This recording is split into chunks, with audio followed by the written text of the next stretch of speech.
Yeah, I want that, actually.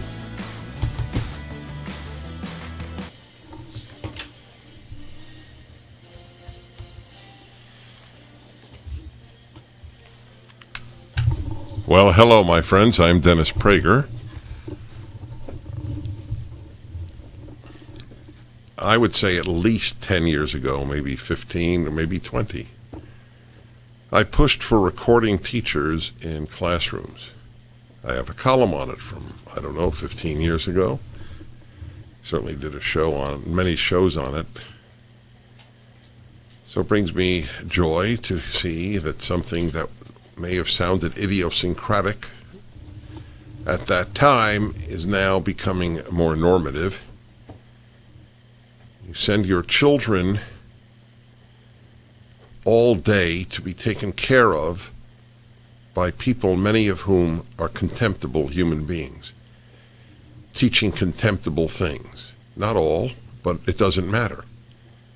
How many people at a daycare center need to be disgusting for you to take your child out of the daycare center? Moreover, the daycare center has video cameras. Why doesn't the school? Why are teachers so afraid? I taught at college. I loved when kids recorded me. I loved it. I thought, wow, I can get my ideas out to more people than just those sitting in the classroom. But that frightens college teachers, high school teachers, and elementary school teachers. Frightens them. If parents know what they are saying and doing, they know that parents will object. Your child is being abused mentally, intellectually, emotionally, and for those of you who believe that we are more than material matter, in terms of their soul. I don't mean the salvation of their soul, just that part of the human being that is not physical, that ideally is elevated. If there's any more dramatic example of my take on life, that the left destroys everything it touches, education is at the top of the list. So there are now calls to do that. I saw a video on Tucker Carlson of a teacher, I don't know if it was high school or elementary school, screaming at a student who, I think would not wear a mask, it was contemptible. You're going to kill us. Shows how stupid the teacher is. Teacher is vaccinated. Those of you who are vaccinated and care if somebody else is not vaccinated have entered the realm of the irrational in such a profound way as to be unworthy of serious discussion. Yes, even if you had COVID, get vaccinated. Even if you're vaccinated, don't be around people who are not vaccinated. What the hell is the use of the vaccine? Well, it doesn't work all of the time. Well, what does that say about the vaccine? Either you believe it works or it doesn't work. It works a lot of the time. Is that a new type of vaccine? It works a lot of the time. Did the polio vaccine work a lot of the time? I want body cams on teachers or on students. Better, I don't care if they're on teachers. We want body cams on police. Why don't we want them on students? The cavalier attitude most parents have toward what happens to their child when they send them to school is quite remarkable. The thing most human beings treasure most, their children, they have abandoned. It's unprecedented in a free society, certainly in American society, which was so values-based, because without the values you have no America. We're not ethnicity-based. We're not race-based. We are values-based. I don't care what happens to my child from 9 to 5 or 8 to 4 or whatever the hours are. That's basically what parents say. I find it remarkable. And that is the story, one of the stories of the day. The NEA, the National Education Association, has come out as essentially as a communist group. I don't even think that they would find the term insulting. You? They would say, what's so wrong with communism? That's what would happen there. It's interesting that who was it? Media Matters? And what was the other one? Democratic Underground? Hey guys, hello. This is Dennis. Good to see you again today. I hope you will once again put up my citing from Bjorn Lomborg, who will be on the show, so you'll have even more to put up. I want to thank them for exposing this notion that fewer people have died as the planet has gotten warmer. This is not climate denial. This is alarmism denial. This is panic denial. It's either true or not true. That's never a question the left asks. Media Matters has never asked the question, is it true or not true? They ask, is it anti or pro-left? That is the standard by which Media Matters. If you don't know of Media Matters, it's because you don't follow the left. I don't blame you. You have no reason to follow them. But I just use them as an example of the world of lie that permeates the left, because they don't ask the question, is it true? Is it true or not that fewer people have died as the globe has gotten warmer? Died of heat, as opposed to cold. Cold, as Bjorn Lomborg was, what is the ratio? 7-1? 7-1 people dying of cold. So, give you an idea of the intellectual level of people who visit those pages. One said, no, a lot of people living in the Sahara and the Gobi Desert, right? A lot of life there. That is definitely a college graduate. This is someone who is impressed with their intellect for no good reason.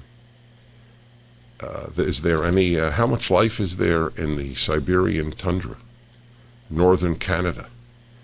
Hot places are far more populated with life than cold places are. The man who wrote it is an idiot. Is an idiot. The arrogance of these people is only surpassed by the ignorance. Anyway, Bjorn Lomborg will be coming on. Wearing a mask can expose children to dangerous levels of carbon dioxide. Did you know that? Bet you didn't. Young children may have been hurt by wearing Daily Mail, by wearing masks over the past year, as they may have been exposed to unsafe carbon dioxide levels in minutes, a new study found. A study led by researchers in Poland, Germany, and Austria wanted to test whether making young children wear masks at schools and other public areas could have done more harm than good. Why didn't we have such a test? Why was it in Poland, Germany, and Austria? They found that some children were reaching 12 times the acceptable limit within only 3 minutes of wearing the mask. According to the study funded by the German charity Mediziner und Wissenschaftler für Gesundheit, Freiheit und Demokratie. I want you to know the primary reason I read you this piece was to do the German. I admit it. See? You knew that. That was fast. the Triple G knew it.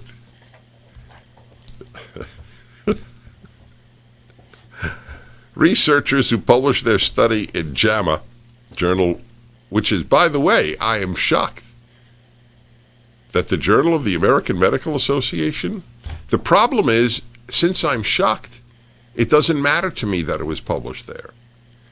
I no longer trust JAMA. It's been corrupted, as all medical authorities have. Researchers found that carbon dioxide levels among children of all age groups was far exceeding healthy levels. There was also a trend of younger children having much higher carbon dioxide levels than older children. The highest recorded level was more than 12 times the healthy level. I said from the beginning, masks on children was child abuse. I'm Dennis Prager. We return. The Dennis Prager Show, live from the Relief Factor Pain-Free Studio.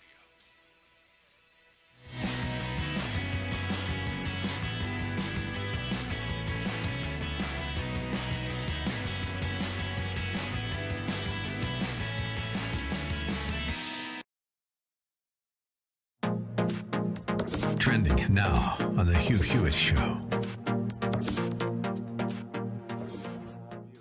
Do you feel double-crossed by President Biden threatening to veto the infrastructure compromise unless he got a reconciliation bill at the same time? Well, there's no doubt about it. Anytime you think you have a deal, even though I may have voted against that deal, to have something added to that is just, I think, irresponsible, disrespectful, and definitely craters the deal from my perspective. The 10 members who they were counting on, I know Lindsey Graham has said it cratered the deal. Have the other ones, have they talked to you yet about absolutely being bewildered and done with a sham process? We have not had a conversation at all, so I won't say what their positions are, but my position is pretty clear that you cannot have some caveat that spends $3 trillion, eliminates the right to work laws in my state and 26 other states, and call that the precursor or the prerequisite for getting actual infrastructure taken care of. It's wrong, it's bad, and it's out of step with reality. Now, my understanding is the original deal was we will pass infrastructure in the Senate, see if it passes the House. If it does, go to a conference committee, agree, negotiate, send it to the president. And when that's all done, then you can try reconciliation, but not before. Was that your understanding? Well, my understanding is that you can't trust what the president says on infrastructure. That's my simple answer. And when that is the case, nothing else quite matters. The bottom line is a simple one, though, Hugh. If you're looking at a path to reconciliation, that's something that Joe Manchin and Senator Sinema will have to stop from happening. Keep up with what's trending. Subscribe on YouTube and at rumble.com. Streaming on Salem Now. Fiance? No, I can't be your fiance. You're gonna go. You're gonna be my fiance, and you're gonna be the most amazing, fascinating, most successful man ever. We're only gonna be there for a few hours, eat dinner, and I promise we'll have the best breakup of all time. My baby, my princess. Oh, yeah. I'll beat a little bit. Stream on your phone, tablet, or TV. Look for Salem Now in the App Store or go to salemnow.com. Streaming on Salem Now. Things just happened. My girlfriend and my best friend. You got 30 days to grow up, son. Nathan Hanning, it is good to have you home. Nona, it's Nathan. Well, you don't mind my giving her your room, do you? Stream on your phone, tablet, or TV. Look for Salem Now in the App Store or go to salemnow.com.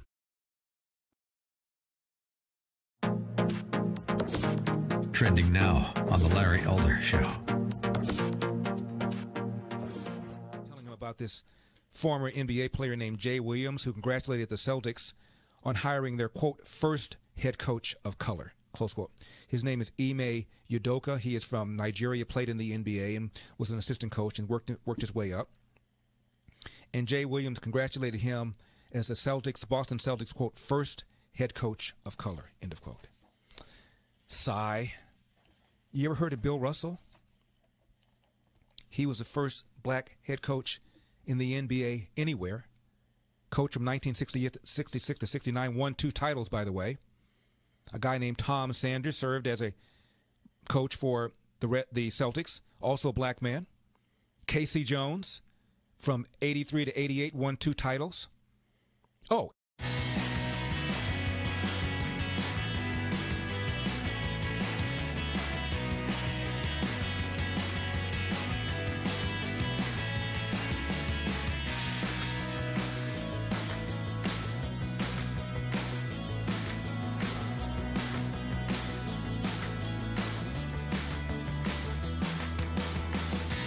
Hey, folks. Dennis Prager with you. A reminder about the great guys, two great guys, Andrew and Todd at Sierra Pacific Mortgage, andrewandtodd.com. If you are considering a refi, a new purchase, a cash-out refi, or a reverse mortgage, they do it all. They're honest and competent. What more do you want from people who handle something as sensitive in your life as your loan, your home, etc.? I met them finally after advertising them every single day. From the first day of the lockdown, they were working. I like these guys. As I said, Andrew and Todd are honest, competent. They're also good guys, nice guys, which is helpful when you deal with something like this. Contact them at andrewandtodd.com. andrewandtodd.com, or call 888-888-1172. I'm Dennis Prager.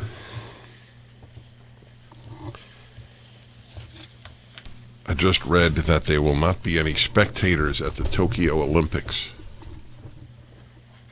The Japanese are so afraid. The Japanese people, they didn't even want the Olympics to take place. Here's an interesting question. Why have I not been afraid one day since the beginning, and most people have been scared out of their minds? Isn't that an interesting question? Now, you could say I'm a lunatic. If that's your answer, fine.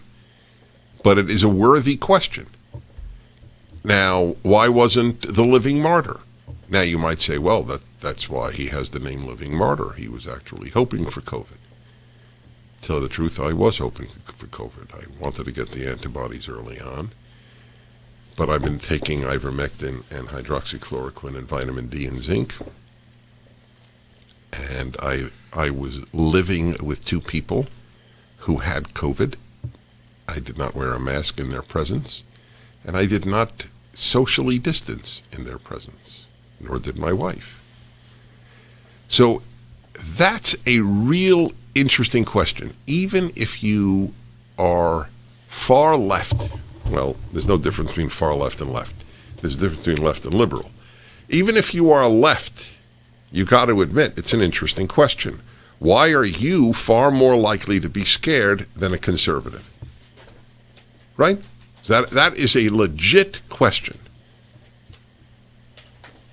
My answer is you're just scared. You're scared of everything.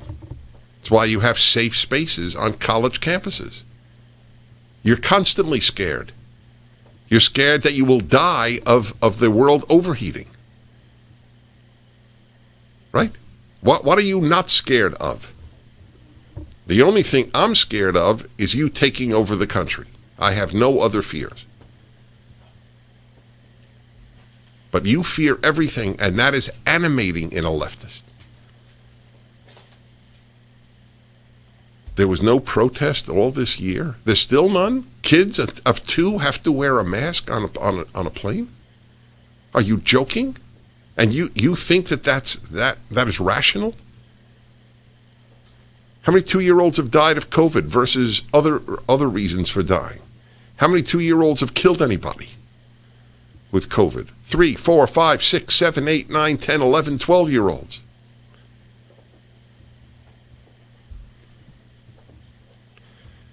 Yes. So the Tokyo Olympics will take place with no one in the stadium. It loses something, would you say? It's sort of meant to be done in front of yes. The opening night ceremony, there will be nobody cheering. And now the team from Holland. Silence.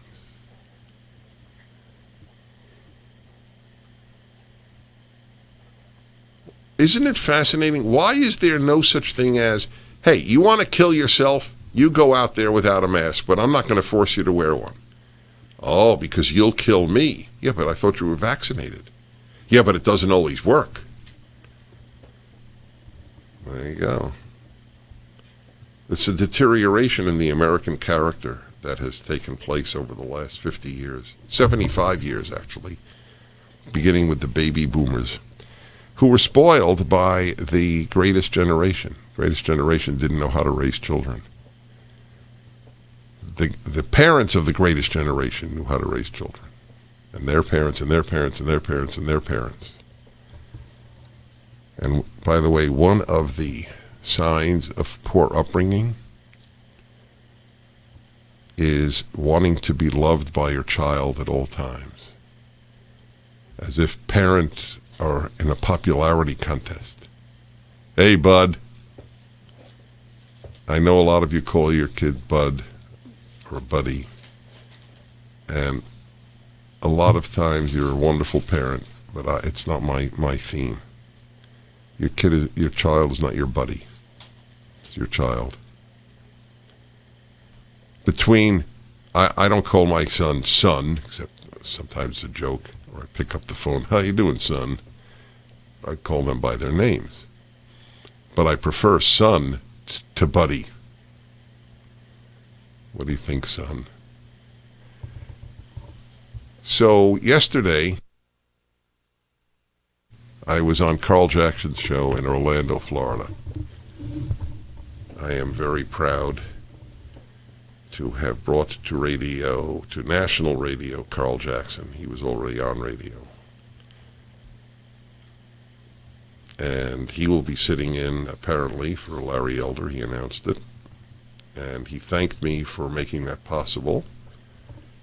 And I now have 3 people that I have brought to radio.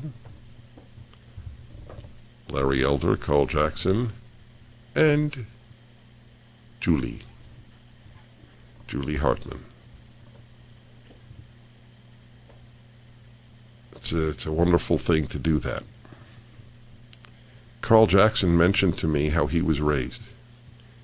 It was really, it's something worth playing for you. I don't have a recording of my show. It's obviously it was only heard in Orlando. You'll hear him nationally, should Larry Elder announce for governor. And he mentioned how he really resented his father growing up because he was such a tough father. And before he said anything else, I remember what I was thinking. But holy cow, did that man produce a wonderful human being in Carl Jackson.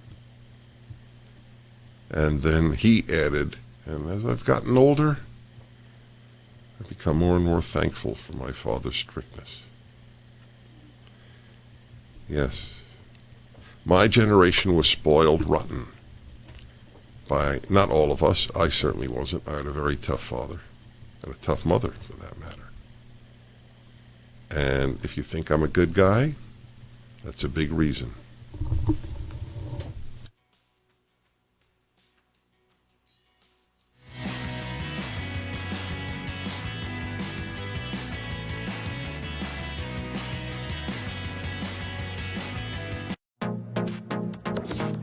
Trending now on America First with Sebastian Gorka.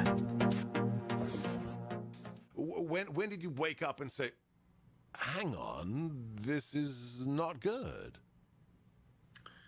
Well, like I said earlier, I've been in for over 15 years.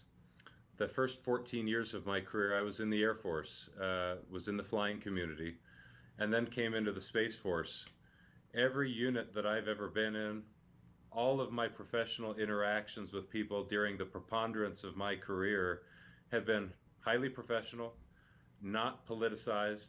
We focus on a mission that unifies us. We wear the same uniform and we go out and do our job every day. And when I noticed personally these things really rapidly beginning to change was in the past calendar year, but specifically in the aftermath of George Floyd's death. What you saw in broader society in the form of social justice activism pouring into the streets, the disruption of civil liberties, for example, and the dialogue, if you want to call it that ensued in the aftermath is the very thing that I saw just spill over into active duty military units. Now, I'll be clear that every unit is different. Every leader is different. Every base is different.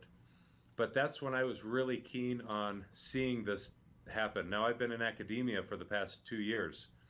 And so what I'm able to share is simply one man's perception of when this is. I left academia in June of last year and came out to my current base and have had these experiences. But it's my sense that the seeds are planted long ago.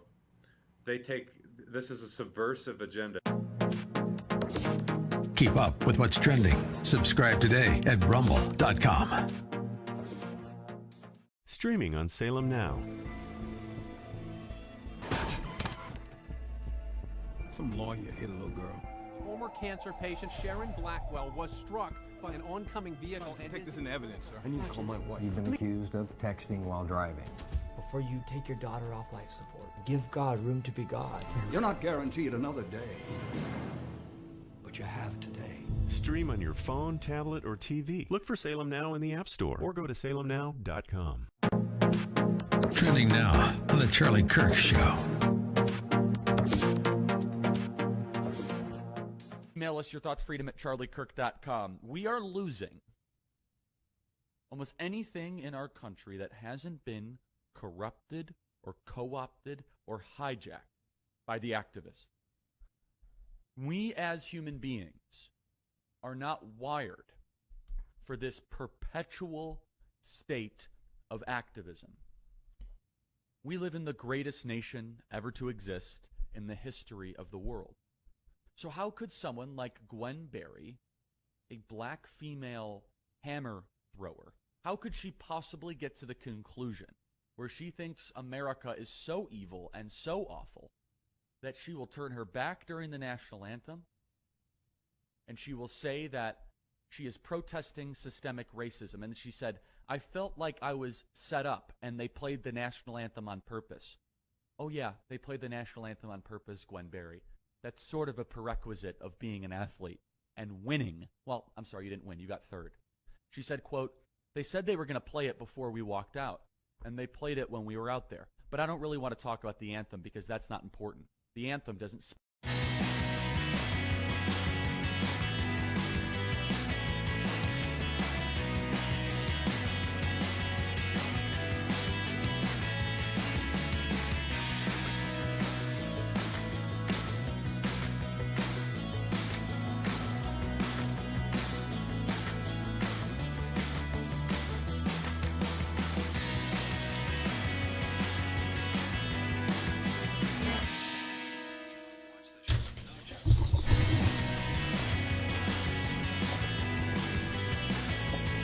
Hi, everybody. Dennis Prager here. My next guest does not work for the Mediziner und Wissenschaftler für Gesundheit, Freiheit und Demokratie.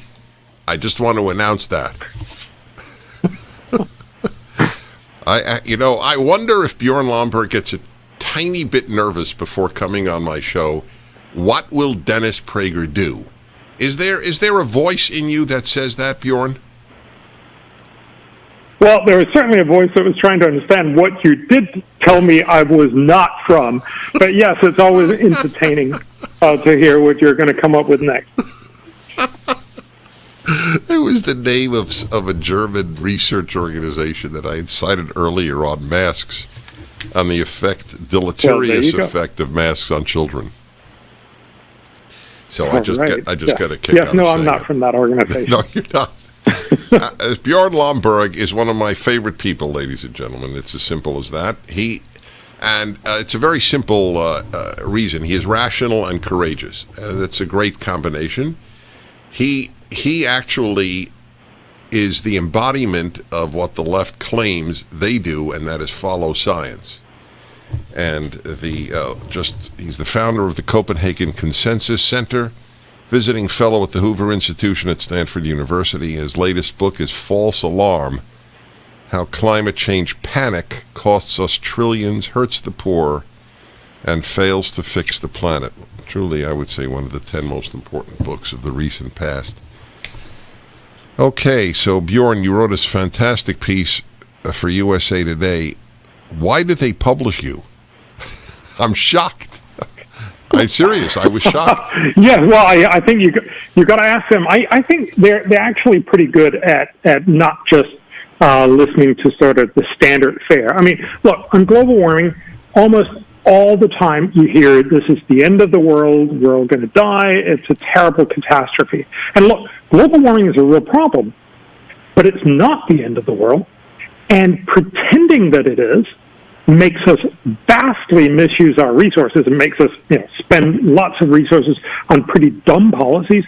It makes us not very smart about how to actually tackle climate change.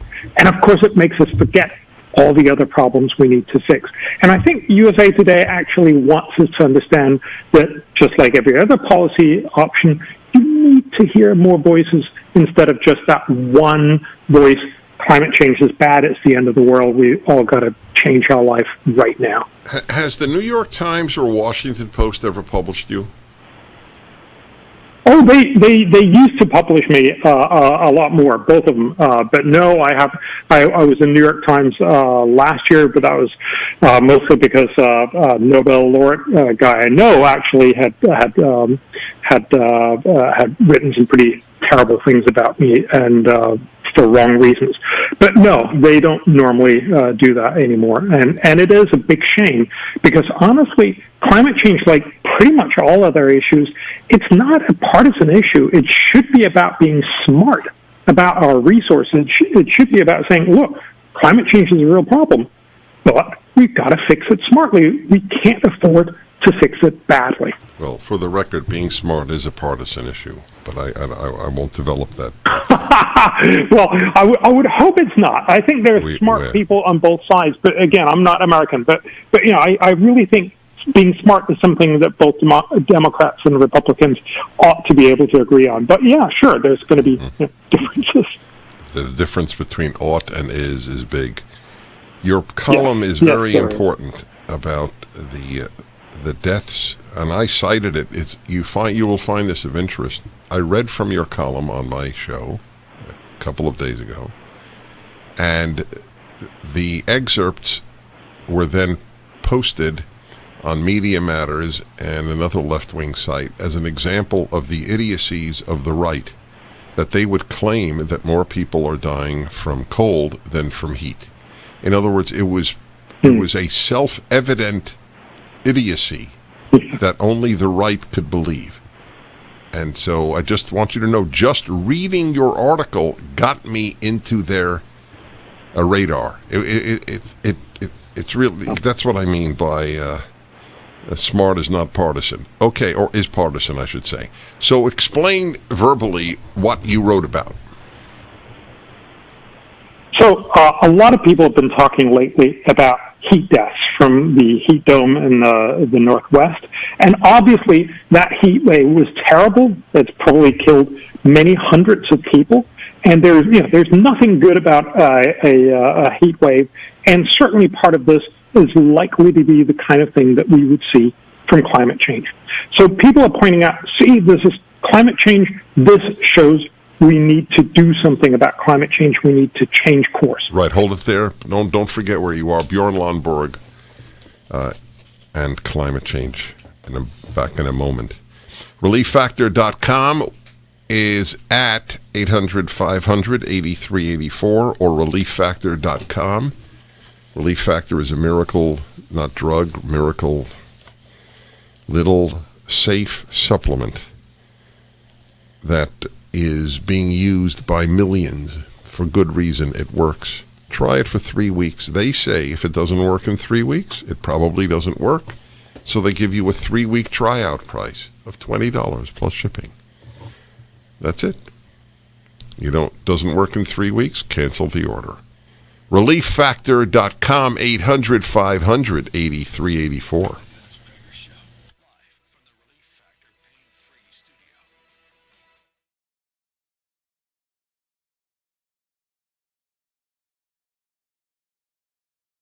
Now.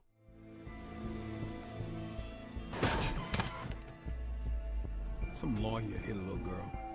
The community is left in shock as former cancer patient Sharon Blackwell was struck by an oncoming vehicle. Take this into evidence, sir. I need to call my wife. You've been accused of texting while driving. We don't make an example out of this guy, the public will crucify us. Before you take your daughter off life support, give God room to be God. You're not guaranteed another day, but you have today.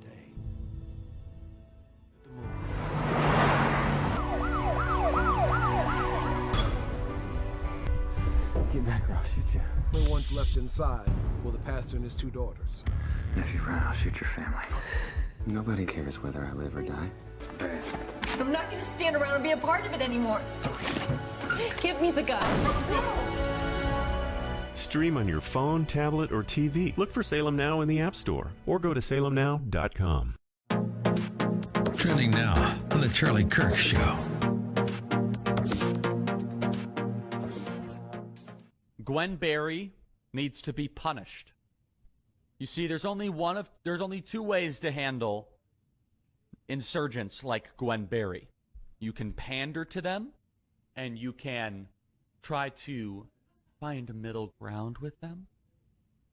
Or you could show them that if you dare break the rules and make a ceremony that is about our fallen veterans, our service members, and the greatest nation ever to exist in the history of the world, the commonality, the ties that bind us together, if you decide to turn your back on that flag and put the shirt on your head, well, then you're off the team. You can go throw a hammer for China. You know what? You can go throw a hammer for, go pick a nation. How about Somalia? That would be a good one. Go pick a country, any country, where they do that sort of thing against America. Iran. Gwen Berry, I'm sure Iran would love to have you throw a hammer for them. You might have to dress a little bit differently to accommodate the theological, radical, Islamic theological medieval tyrants over there who believe that women should not be clothed the way you were clothed the other day. But some people are saying, well, she has a free speech right to do this. Look, freedom of speech is there for us to pursue virtue. And also, freedom of speech has its maxims. Just because you're able to do something at a certain time, is that the right time or the right place to do it as an athlete while you are being commissioned by our nation to go represent us? Of course not. And by the way, if Gwen Berry all of a sudden during that ceremony put a Make America Great Again hat on, how do you think the other side would be reacting? Keep up with what's trending. Subscribe on YouTube and at rumble.com.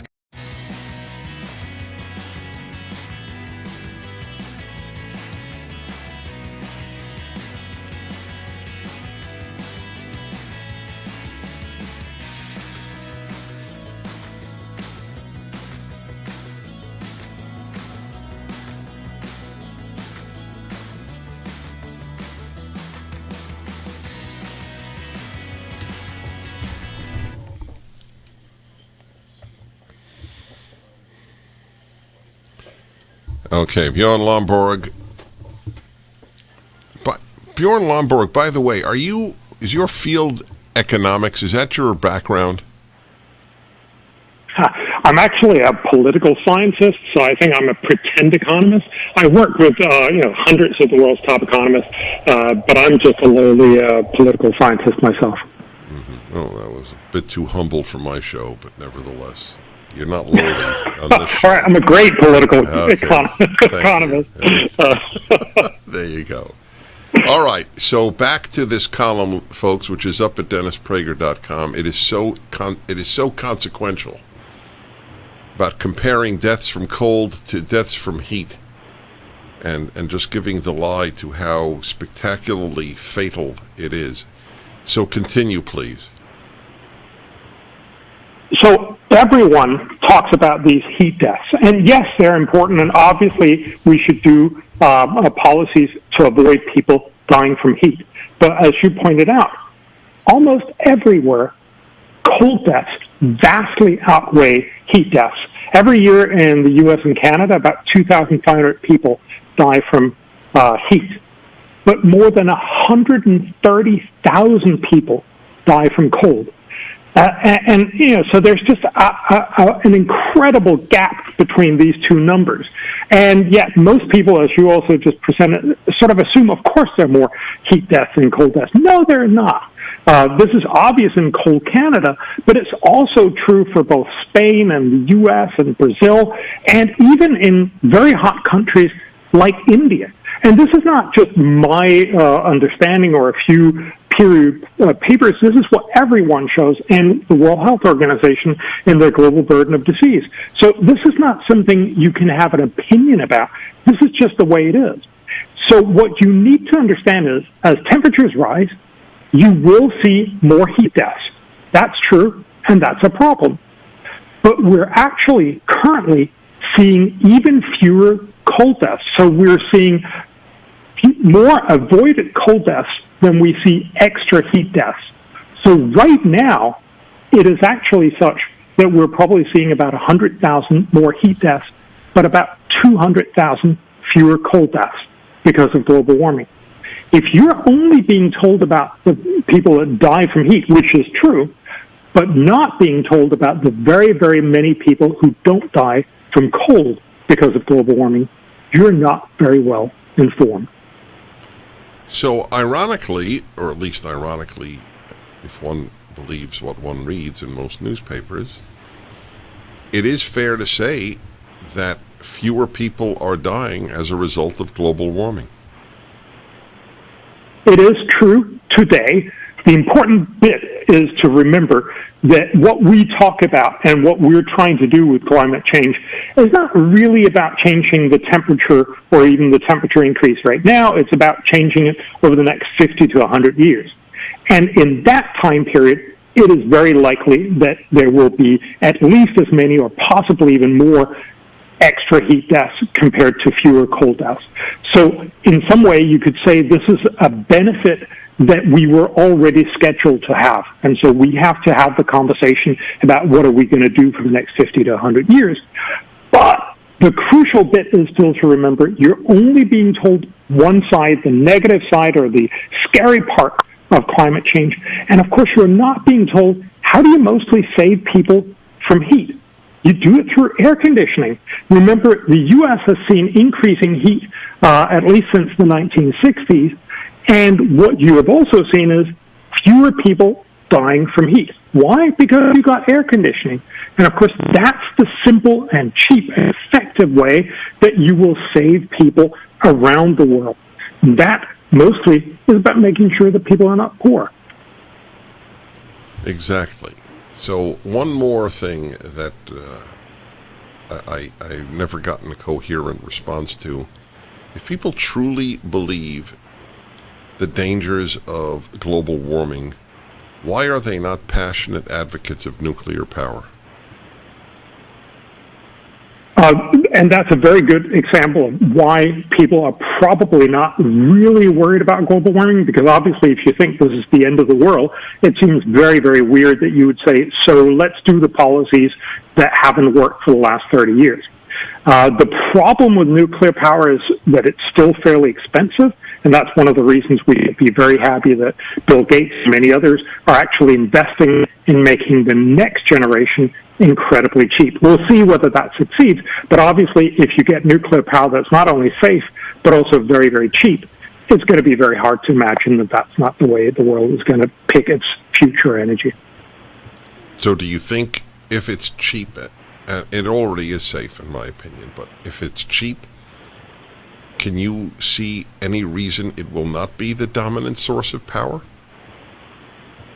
Only if people are really, really afraid of it.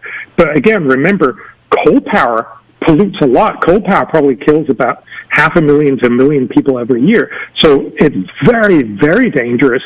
And obviously we should clean up a lot of that air pollution. Whereas nuclear is probably one of the safest forms of power in the world, despite all that you've heard about Chernobyl and other places. These are very, very undangerous technologies, but they're still expensive, so yes, you need to get them cheap. Once they become cheap, it may be such that the U.S. and other rich countries that still don't dare touch them because we have bad experience, or mostly that we have bad PR from them, we will not use them. But obviously, China, India, Africa are going to embrace nuclear power. All right. But remember, this is not a given. We should be researching a lot of different technologies so we can find both the cheapest and the best and the ones that will actually succeed.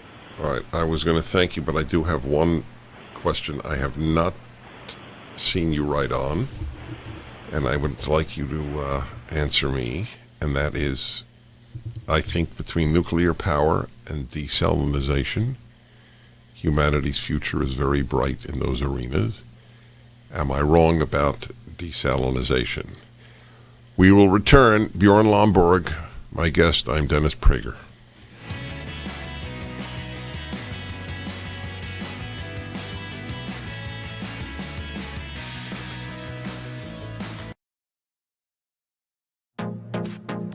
Trending now on the Hugh Hewitt Show. But what's happened in the media, the narrative, the media cover for the Democrat double cross, is they're out there saying, oh, the Republicans always knew there would be a reconciliation. And I keep saying, no, no, no. The Republicans knew that they were going to pass infrastructure. Then you would try to pass reconciliation, but they knew it wouldn't pass. They were never joined at the hip. Am I right? You were 100% right. It's without any question. This is how we see these socialist ideas start being socialized in their public forum. It is wrong. It is not consistent with any deal that was ever on the table, as far as I know. And we had this conversation just last Thursday amongst the Republican senators. This was a non-starter for everyone that was in the room. And I believe that members of your caucus who I talked to were counting on Manchin, Sinema, Hassan, and a few others to sink the reconciliation deal, and that this was a way to jump over that opposition by linking the two. Am I right again? Don't know the answer to that question, to be honest with you. I would say that there's no doubt that there's been a bipartisan coalition interested in reducing the infrastructure package. The question is, can the Democrats stand the heat in the kitchen? If they can, then they stand against their party. If they don't, they succumb to the pressure.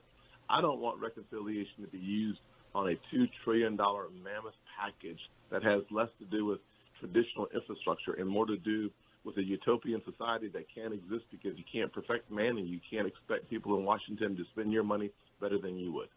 I also expect reconciliation will do away with much of the 2017 tax bill, including stepped-up basis. Keep up with what's trending. Subscribe on YouTube and at rumble.com.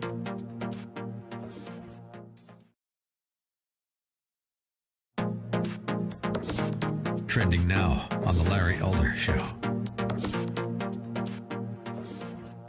Without these complex business partnerships between the African elites and the European traders and commercial agents, the slave trade to the New World would have been impossible. We talk frequently on this program about how the slave trade, not only the transatlantic slave trade, but the Arab slave trade could not have existed, but for the complicity of African chieftains who sold slaves that were captured in battle. And more important, more slaves remain in Africa enslaved by fellow Africans than were transported out by Arab slavers or European slavers. And think about this. Of the estimated 12 million blacks that were sold to European slavers and taken to the so-called New World, less than 5% went to the colonies or what became America. The rest of them went to the Caribbean, Central America, Mexico, or South America. Which country saw them thrive more? There are now 40 million blacks living in America.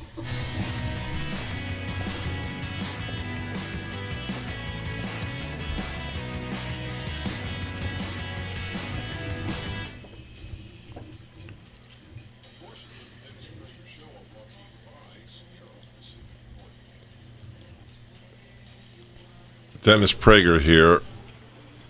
One of my favorite people is Bjorn Lomborg. He is at the Hoover Institution at Stanford. Latest book is False Alarm about climate change. Founder of the Copenhagen Consensus Center. And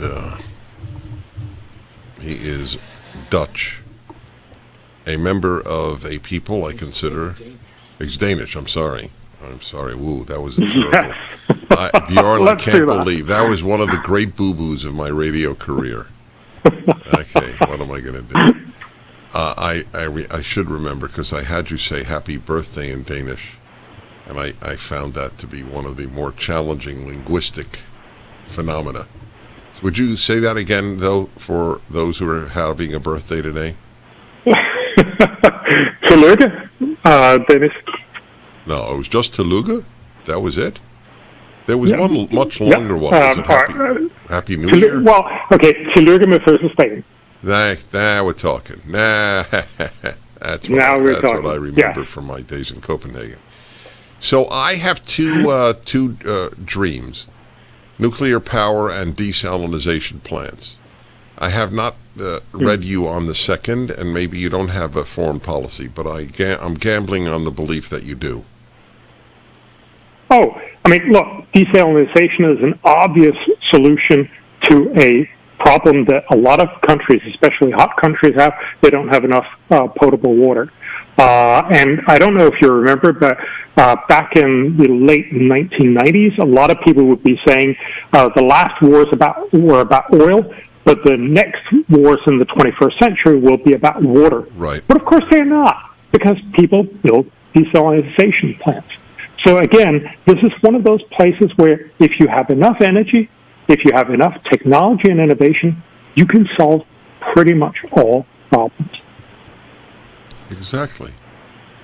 So what stops people from building? I mean, I live in California. We're told about a terrible drought we're having, which is true. And why are we not building more desalinization plants? I don't know specifically for California, but certainly in general, it's a very good question why you don't do this if the economics are there. Remember, a lot of water right now is used often to subsidize pretty inefficient farmers, which is often, not in California, I would imagine, but many places, not a very effective use of water. But certainly water for people, that is municipal water, is a very good investment and something that you should just have your desalinization plants. God bless you. I'm sorry, my friend. All right, Bjorn, thank you again. It's a joy.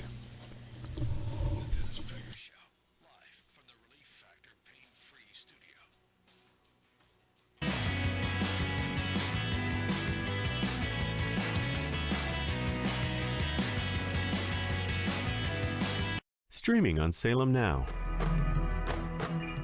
There's about 57 Muslim states in the world. There's one Jewish state. The massive ingathering of Jews in the last 150 years back to the land is absolutely unprecedented. They say that there's no greater sign of redemption coming than the Jewish people returning to the hills of Judea.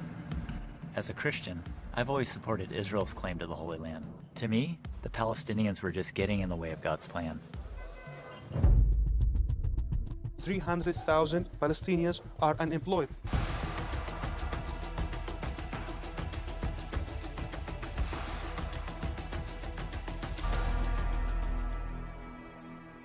In spite of all the years of conflict, there's hope here, if you know where to look for it. Stream on your phone, tablet, or TV. Look for Salem Now in the App Store or go to salemnow.com. Trending now on The Mike Gallagher Show. So critical race theory actually is indoctrinating our children to tell them that if you are white, you are an oppressor. You are innately designed to be racist. And if you are black, you are oppressed. In other words, you will never have the opportunities that the white person has. And the little boy or the little girl that's sitting beside you in your classroom is the reason why. This is why it's such a divisive, and in itself, it's completely racist. Well, it is. I mean, that's what I love about people who scream racism are often guilty of the racism themselves. I mean, it's the quintessential projection. How can you condemn children who've done nothing wrong? How do you make victims and oppressors out of kids in elementary school. Well, this is what fired me up. This is what got me initially so upset is that, you know, I watch my son, I watch my 10-year-old son play football with little boys from every race, from every walk of life, every religion. And I watch them as they help each other up on the field when they get knocked down. I watch them give each other high fives. I watch them do chest bumps, right? They are not thinking, oh, you're black, so I can't touch you, or oh, you're less than me. Guess what? They've got blacks, whites, Hindus, Muslims, Christians, Jews. They're all playing together and they're all respecting each other and they're all caring for each other. Why would you put such a divisive theory or ideology into a school system? Keep up with what's trending. Subscribe on YouTube and at rumble.com. Streaming on Salem Now. Surprise. Sharon and I. Sharon and you what? Things just happened. My girlfriend and my best friend. You got 30 days to grow up, son. Nathan Hannigan, it is good to have you home. Nona, it's Nathan. Well, you don't mind my giving her your room, do you?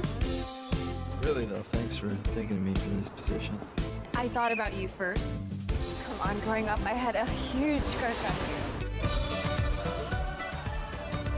you. There are things that we all need to change about ourselves, but we can't blame God because He helps us change. Stream on your phone, tablet, or TV. Look for Salem Now in the App Store or go to salemnow.com. Streaming on Salem Now.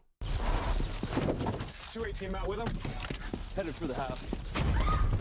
He's got a hostage. You believe in God, Chip? Why does a kid die? Drug dealer get off scot-free? The only answer to that is there isn't a God. You have a choice. You can either let the darkness overtake you, or you can be a bearer of the light. So just think of it as calling for backup. Officer down, officer. You're the one God's called to be a shepherd. Keeper, do you know who I am? You are the author? I am. I don't know you. Keeper, it's your son. Hurry it up! Time is short.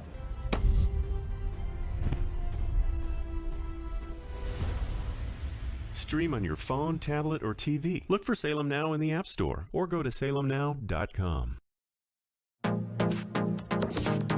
Trending now on America First with Sebastian Gorka. What is your message to those who think this isn't a big deal or who feel cowed and intimidated? What do you say to them? Anytime you say something like what I'm about to say, I'm sure it can be abused and misused, so I'll be very careful in how I say it. I've never read Hitler's Mein Kampf, but I've picked it up recently in the past week because I'm interested in learning everything I can about history. After spending just a day with his Mein Kampf, the spirit and essence of his race hatred that shows up in that book, a set of two books, is very similar to what I'm seeing show up in How to Be an Anti-Racist. Keep up with what's trending. Subscribe today at rumble.com. Trending now on the Mike Gallagher Show. School board chair is a woman named Brenda Sheridan, and she's not backing down at all. In fact, indeed, they're doubling down on the school board. She said tonight, this is how she responded apparently on Tuesday. She said, quote, "Tonight, the Loudoun County School Board meeting was interrupted by those who wish to use the public comment period to disrupt our work and disrespect each other." She said, "Dog whistle politics will not delay our work. We will not back down from fighting for the rights of our students and continuing our focus on equity." Okay, Mike, Go ahead. Let me ask you this. What is their work? Because for the past year and a half, it took us fighting to get our students to even get back into a hybrid schedule. They couldn't even focus on our education. What is their work exactly?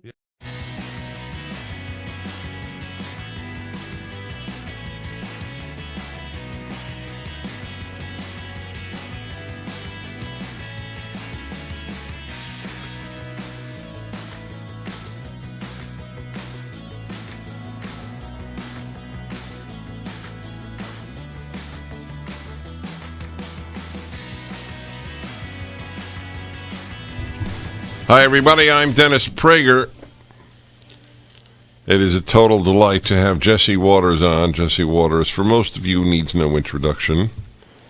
But, no, I think that's true. I think the vast majority of my listeners are aware of you. By the way, unlike the guy who sat next to you on the subway, in a positive way. You talked about how I opened the book with a story about how I was sitting on the subway, minding my own business, and some loon comes up to me, confuses me for Pete Hegseth, and ends up pouring an entire beer on my head. So if you do read the book, How I Saved the World, you will find out whether I knocked the guy out or if I turned the other cheek like a Quaker. So go check out the book, How I Saved the World. How you doing, Dennis? I think you owe Pete Hegseth a beer. I think he owes me a beer, because he was the one that, the guy comes up to me, he says, "Are you the guy that doesn't wash his hands?" I said, "No, that's Pete Hegseth." That's funny. Jesse Waters has a book. He's co-host of The Five on Fox, host of his own show, Waters World. I've been honored to be on the show. His new book is How I Saved the World. So you will love this, folks. And I'll tell you, sometimes it's simply important to read funny stuff. I mean, funny in the best sense, deep funny, like Art Buchwald used to be, for those who remember him. How I Saved the Great Outdoors, How I Saved Hard Work, How I Saved Children, How I Saved Journalism, How I Saved Prime Time, How I Saved the Internet, How I Saved DC Nightlife, and here's some people's favorite, How I Saved Nude Beaches. Followed, however, by How I Saved Christmas. So you atoned for the previous one by saving Christmas. It's a very... I won the war on Christmas. You're welcome, Dennis. You probably, audience, may not remember, but 10 years ago, the war on Christmas was raging. And Bill used to dispatch me all over to these liberal precincts, and I would have to confront these politicians who were stripping Christmas lights off of their towns because they were contributing to global warming, or principals were ridding schools of candy canes because the green and the red colors were offensive to non-Christians. So I fought the war on Christmas, and we won. And that was, like you said, hot off the tails of saving nude beaches. That was, I used to go to Martha's Vineyard, Dennis, every year during the Obama presidency because he would vacation there. So Bill would send me, all expenses paid, thank you, Fox, to the vineyard for a couple days, and I would go and just kind of harass local liberals and annoy them on the beach. So one time Bill told me to check out John Belushi's graveyard, because Bill was a Belushi fan, and I went to the graveyard, found the gravestone, and there was a guy smoking a blunt right there, honoring Belushi. And I asked him, what's going on around here? He said, there's a nude beach right around the corner. It's an old Indian reservation. So I wandered down, followed my instincts to this nude beach down the bluff in Aquina. And everyone was hanging out, buck naked. I asked them about, the Iranian nuke program. So those are the types of things that I did, and those are the adventures that I had. And by doing so, Dennis, I really learned, because of after observing liberals in the wild, the species is a fascinating species. They have deep-seated insecurities and then use these insecurities to project their anxiety on the rest of the country, their guilt, their shame, and they do that to control us and to stay relevant. And that's why we are in the mess we're in today. We're in a big mess today. I'm going to ask you a question that I have wrestled with all of my adult life. and that is what animates a leftist. So, for example, 5 years ago, had you said to any leftist, what should be done to a man who exposes himself to girls and women in their spa, you would say they would all say he should be arrested. Today, if you protest someone doing that, you should be arrested.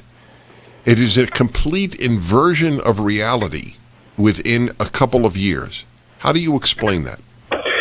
Well, you know better than anybody what makes liberals tick, and that's why we have you on Waters World, and we always love you when you come on. But I think it's a psychological situation, and it doesn't afflict all liberals, but just generally most of them, the activists and the politicians in Washington. They are insecure people. They have insecurities about their own lives. They feel inadequate, and they feel guilt.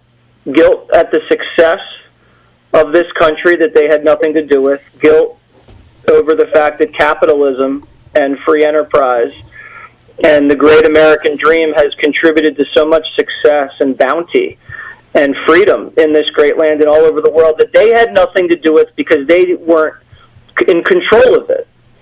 And they are not in control of their own lives. Their lives lack meaning. And so in order to control things, they have to make the country evil. If the country was founded on slavery and inequality, then the country needs to be fixed. The entire system is corrupted, and guess who's going to have to be put in charge of fixing it and changing it? Liberals. So it is a deep-seated need to control and to fix because they can't fix what's inside of themselves. And they project these anxieties on all of us. And when they are not in permanent power, when they, it's so funny, when they lose elections, it's a cataclysmic event. They don't see that the voters have decided to go with someone else. They see this as an earth-shattering and monumental change in life as they know it, and they do anything in their power, legal or illegal, to regain that power. And you saw that with Donald Trump. You've seen that in the media for many, many years. And that's what they're doing with these voting bills, and turning Texas blue with open borders. If they're not in power, then they are worthless. Because the political philosophy of liberals is entirely based on divide and conquer and control. When they're not in control, they see the country as completely lost, completely destroyed, and they need to assert themselves in every way possible. So it starts in themselves, and this is what the title is about. It's a modest title, as you know, very modest. I actually saved myself, Dennis.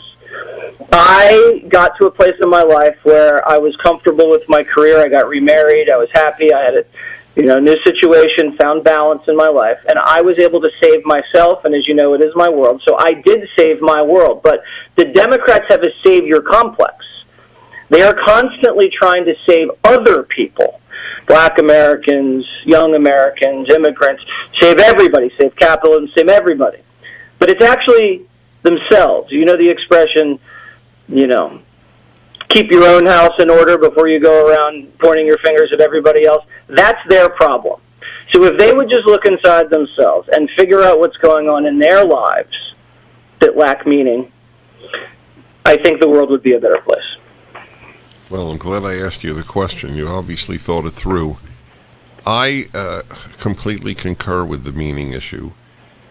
The human being, I told this so often to my audience, I almost feel like apologizing, but the human being's greatest need after food, even above sex, is meaning.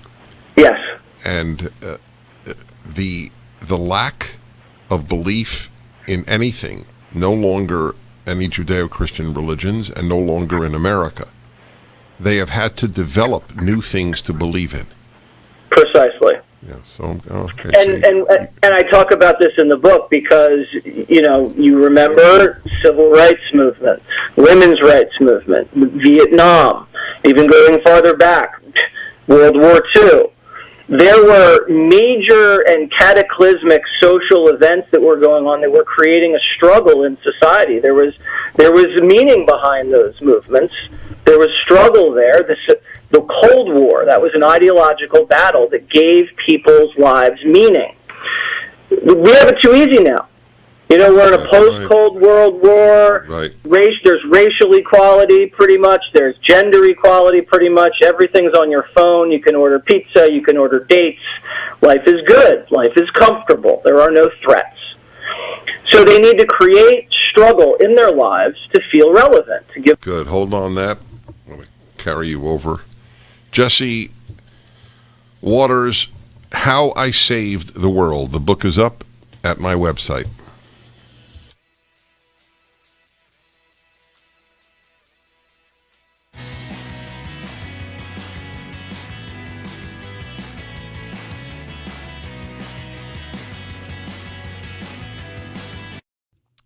Don't you get tired of commercials screaming at you to buy gold now with inflated promises on future values? In an unregulated industry, you need honest, real experts to give you solid advice to protect your wealth and top picks on the best coins and bullion based on real-time data and historical trends. For example, as environmental policy becomes a hot topic, one precious metal that's been significantly undervalued for years is potentially set to surge. Nick Grovich, owner of AmFed Coin and Bullion, has long recommended this precious metal. Up to 600,000 ounces of this rare metal will be needed by 2030 to produce green hydrogen. Nick is doubling down on this pick, and you should too. Call Nick at AmFed Coin and Bullion to find out more. I've been friends with Nick for years, and he's my go-to guy when it comes to coins and bullion. I trust him. He is a good and very knowledgeable man. Call Nick at 800-221-7694, 800-221-7694, AmericanFederal.com, AmericanFederal.com. Not one mistake. Trending now on America First with Sebastian Gorka. I had studied Marxist history, beginning with Marx and Engels' Communist Manifesto from 1848. And when I first studied that and saw in section 1 of the manifesto what you can recognize as what's called the oppressor versus oppressed narrative of human history, a whole bunch of stuff that was taking place in our country began to become exceptionally clear to me. And I began to piece together a lot of the what I'll call militant impulse that was manifesting in society as time went on. And there's a victimhood ideology. There's constantly an effort by some individuals who have an agenda to pit groups of people against one another as victims or oppressed groups and oppressor groups. And we've seen very clearly over the past calendar year who the oppressor group is labeled to be and who the oppressed groups are labeled to be. And right now, under the auspices of diversity and inclusion training, as well as critical race theory and other narratives of American history that have been parading about throughout the country and showing up in our education system, all of those narratives seek to divide the American people by pitting people against one another into racial groups. Yeah, It's the white versus the black. It used to be class, division by class. Now it's division by race, by skin color. We've only begun to scratch the surface. We're going to go deep dive on what's happening inside the U.S. military and why this man took the courageous step of writing the book Irresistible Revolution. Lieutenant Colonel Matthew Lohmeyer. Keep up with what's trending. Subscribe today at rumble.com. Trending now on the Charlie Kirk Show. When I go to some of these liberal towns, I'm met with disgust or protest. It was actually incredible walking the streets of Burlington.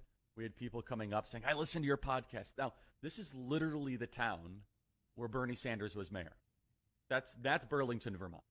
So we went to Vermont, and over the weekend, some people actually stopped me when I was speaking at that church, and they said, Charlie, I listened to your podcast on slow motion secession. I encourage all of you to check out the podcast.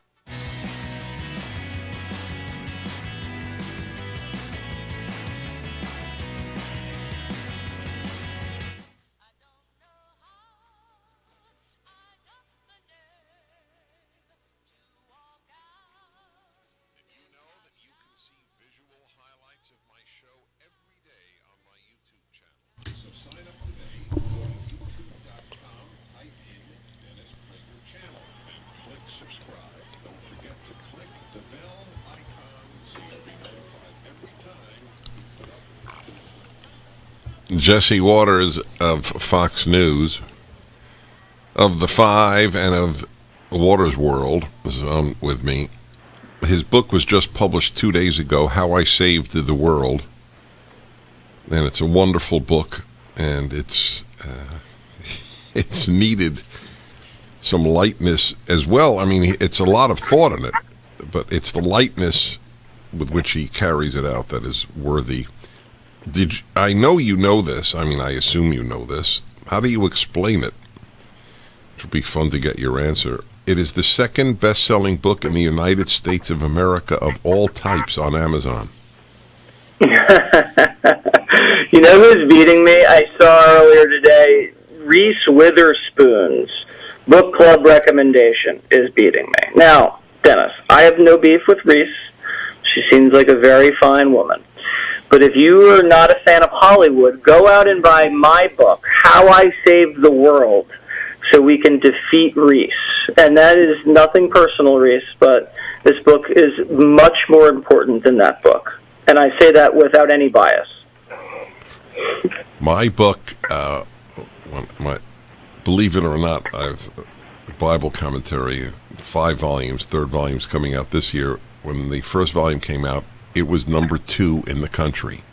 Oh, nice. We're really nice considering the subject.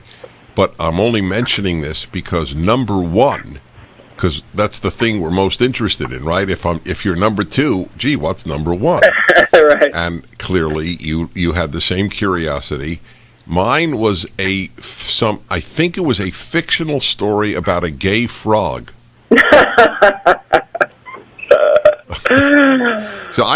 Isn't that poetic? Yes, right. Bible commentary 2, Gay Frog 1. So right now, I think Bill O'Reilly's Killing the Mob is number 1 on the New York Times bestseller list. So if I, this Sunday, am able to knock off Bill, my guy, that would bring this thing full circle. So if you want to see that happen, go to Amazon and make it happen for us. I don't follow the New York Times bestseller list. I think it's fraudulent. So I don't like Amazon for 1,000 reasons, but I do believe that their data are accurate on book sales. Dennis, if I am not number 1 on the Times list, then I would agree with you. It is fraudulent. But if I am number 1, then clearly, totally legit. I love you for that. That is such an honest answer. So a final question. You had mentioned about meaning, and that is the whole thing, and we're so in sync on that. So what gives your life meaning?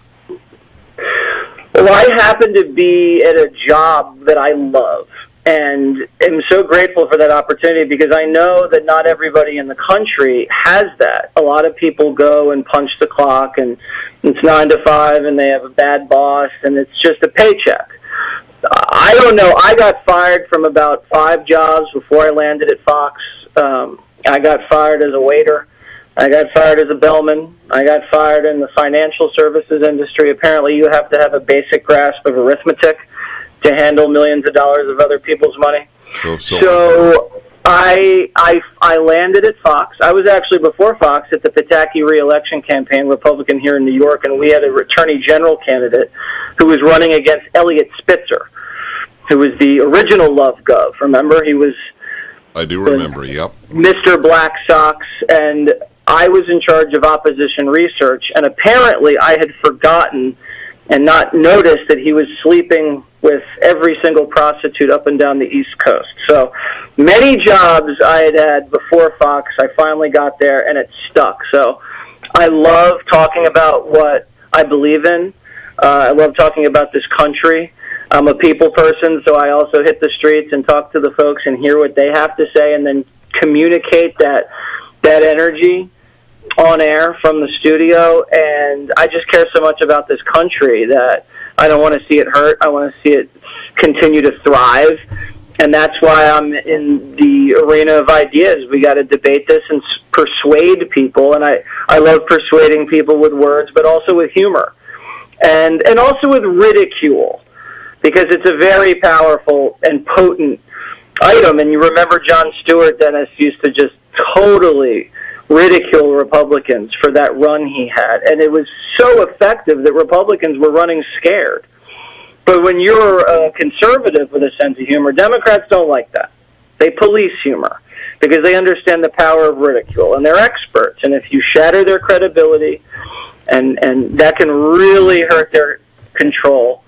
And it also humanizes a conservative and makes them likable. Democrats don't want us to be likable. They want to dehumanize us because it's easier to destroy someone who's subhuman, and that's why they try to cancel us, because they don't think we deserve to be able to put food on our table to feed our families. So this is the action that I'm involved in, and I love it, and I wouldn't trade it for anything. Nice. I have one more. I said I had one more. I have one more after my one more. I have a feeling I know your answer, but so I'm not asking it for your answer, but for a follow-up. But would you debate Chris Cuomo? I would. I wouldn't know what I'd get out of it, and because I'm not going to change his mind, so it would just be kind of a prize fight. But if the price is right. Well, the reason I asked it is I would debate any of these guys, but my belief is none of them would debate us. Right. And that's the point that I was driving at. That they are afraid to debate us, but that it is not reciprocal. The reason for that is because we're armed with the facts. And they're not. The facts are not on their side. So they're not used to having guests come on their show and defend their ideas with facts. But that's what we do here at Fox. That's what you do on the radio and on your podcast. And that's why people come to people like us, because they want to know the reason behind why they feel the way they do. And it makes them feel secure in their belief system, that their beliefs are based on reality. And it's very hard to argue with someone that has a reality that backs them up, because, you can say pretty much anything you want. You can say Republicans are defunding the police. You can say there's not a crime wave. You can say all these things, but if no one's calling you out, then it's just a lie, and it's easy, and it's an easy lie, and they get away with easy, cheap lies. That's right. On the other side, and that does a great disservice to the country. All right, everybody, let's move the book to number 1, How I Saved the World. Jesse Waters. It's great to talk to you, Jesse. You're the best, Dennis. Thank you, and I love your audience. Thank you. All right, 1-8-PRAGER-776. Return in a moment.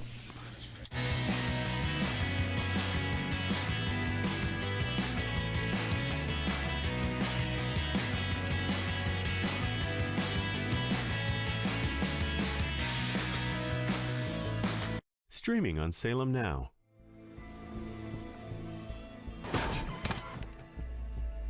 Some lawyer hit a little girl.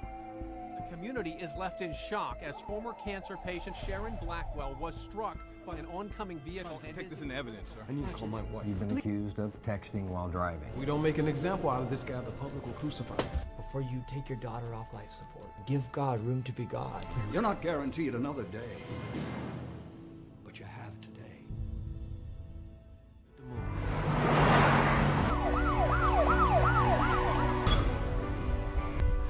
Get back or I'll shoot you. The ones left inside Well, the pastor and his 2 daughters. If you run, I'll shoot your family. Nobody cares whether I live or die. It's bad. I'm not going to stand around and be a part of it anymore. Give me the gun. Stream on your phone, tablet, or TV. Look for Salem Now in the App Store or go to salemnow.com. Trending now on The Charlie Kirk Show. Gwen Berry needs to be punished. You see, there's only 2 ways to handle insurgents like Gwen Berry. You can pander to them, and you can try to find a middle ground with them. Or you could show them that if you dare break the rules and make a ceremony that is about our fallen veterans, our service members, and the greatest nation ever to exist in the history of the world, the commonality, the ties that bind us together, if you decide to turn your back on that flag and put the shirt on your head, well, then you're off the team. You can go throw a hammer for China. You know what? You can go throw a hammer for, go pick a nation. How about Somalia? That would be a good one. Go pick a country, any country, where they do that sort of thing against America. Iran. Gwen Berry, I'm sure Iran would love to have you throw a hammer for them. You might have to dress a little bit differently to accommodate the theological, radical, Islamic theological medieval tyrants over there who believe that women should not be clothed the way you were clothed the other day. But some people are saying, well, she has a free speech right to do this. Look, freedom of speech is there for us to pursue virtue. And also, freedom of speech has its maxims. Just because you're able to do something at a certain time, is that the right time or the right place to do it as an athlete while you are being commissioned by our nation to go represent us? Of course not. And by the way, if Gwen Berry all of a sudden during that ceremony put a Make America Great Again hat on, how do you think the other side would be reacting? Keep up with what's trending. Subscribe on YouTube and at rumble.com. Streaming on Salem Now. There's about 57 Muslim states in the world. There's one Jewish state. The massive ingathering of Jews in the last 150 years back to the land is absolutely unprecedented. They say that there's no greater sign of redemption coming than the Jewish people returning to the hills of Judea. As a Christian, I've always supported Israel's claim to the Holy Land. To me, the Palestinians were just getting in the way of God's plan. 300,000 Palestinians are unemployed.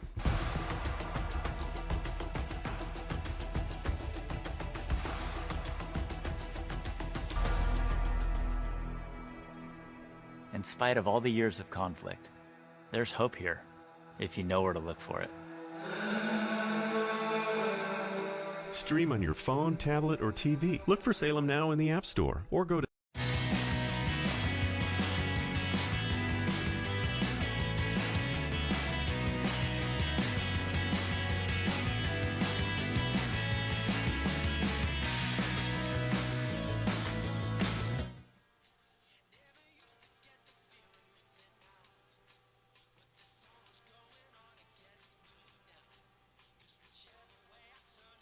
Hi.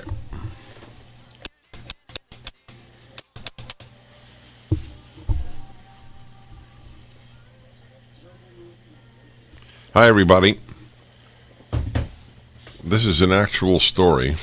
I never report on the private lives of public figures, but in this case, the point is that the person wants it publicized. So I have something to say. Andrew Cuomo's daughter, this is from Not the Bee. It's from Babylon Bee's Serious Side. Andrew Cuomo's daughter comes out as demisexual. Now that was a new one on me, and I do follow all of the terms. I can explain cisgender, one of the handful of Americans who can. The youngest daughter of New York Governor Andrew Cuomo came out this week as a demisexual, D-E-M-I, or a person who doesn't feel sexual attraction unless there is a strong emotional and relational bond with the person they like. I'm quiet because I'm I'm waiting for all of you to say, huh? That is the appropriate reaction, like, or as they put it, in a brilliant reaction in one sentence. In other words, 23-year-old Michaela Kennedy Cuomo has come out as a woman. Because that tends to be women's nature. They don't feel sexually attracted unless there is a strong emotional and relational bond with the person they like. That's pretty much what it means to be a woman. She goes on to say, when I was in elementary school, I feared I was lesbian. When I was in middle school, I came out to my family and close friends as bisexual. When I was in high school, I discovered pansexuality and thought, that's the flag for me. And I've recently learned more about demisexuality and have believed that that identity resonates with me most. She said on a live stream with Donato Tramuto, the former CEO of Tivity Health and a donor to the Robert F. Kennedy Center, which employs her mother, Kerry Kennedy. The not the bee responds, how sad is this? This young woman has been struggling for years to define herself in sexual terms. We're now at a place in society where we have to create new terms for people to feel like they have a place at the alphabet table. Such an intelligent point. The boredom, I've told you, this is it. It is boredom. There's the profundity of the boredom that secularism and affluism have produced is not overstatable. She is a perfect example of secular and affluent and well-educated. Terrible combination. Michaela said in a post last month that she was queer and spoke in solidarity. Wait, that's last month she was queer and this month she's demisexual. She spoke in solidarity with those who are contending with the compulsive heterosexuality our society force feeds us and innate attraction beyond cisgendered heterosexual folks. She's in solidarity with those who are contending with the compulsive heterosexuality. I get it. Yeah. So society should not even say it's the ideal is for a man and a woman to marry and produce children after marriage. Do you understand that? Just to say that is to be considered hate-filled. She added that when she first came out as queer, she feared she would be perceived as attention-seeking, since it's, quote, hip or cool to not be hetero in my liberal bubble. That's honest. You hear that, my friends? It's hip and cool to not be heterosexual in my liberal bubble.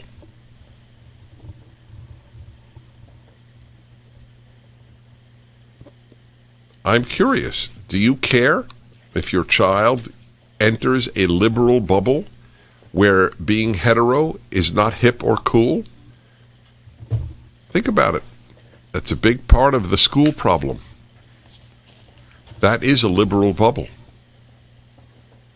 Nerve Renew is a product that I asked to advertise on my show because I had such success with it. Much of my life, I've had neuromas, or what you know as a tingling or numbness in extremities, in my case, feet.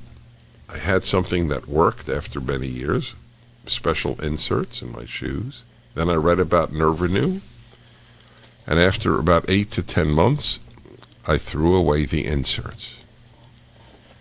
So, if you have this tingling in hands or feet, Nerve Renew has a 2-week money-back guarantee. 2-week free tryout, 1-year money-back guarantee. NerveRenew.com.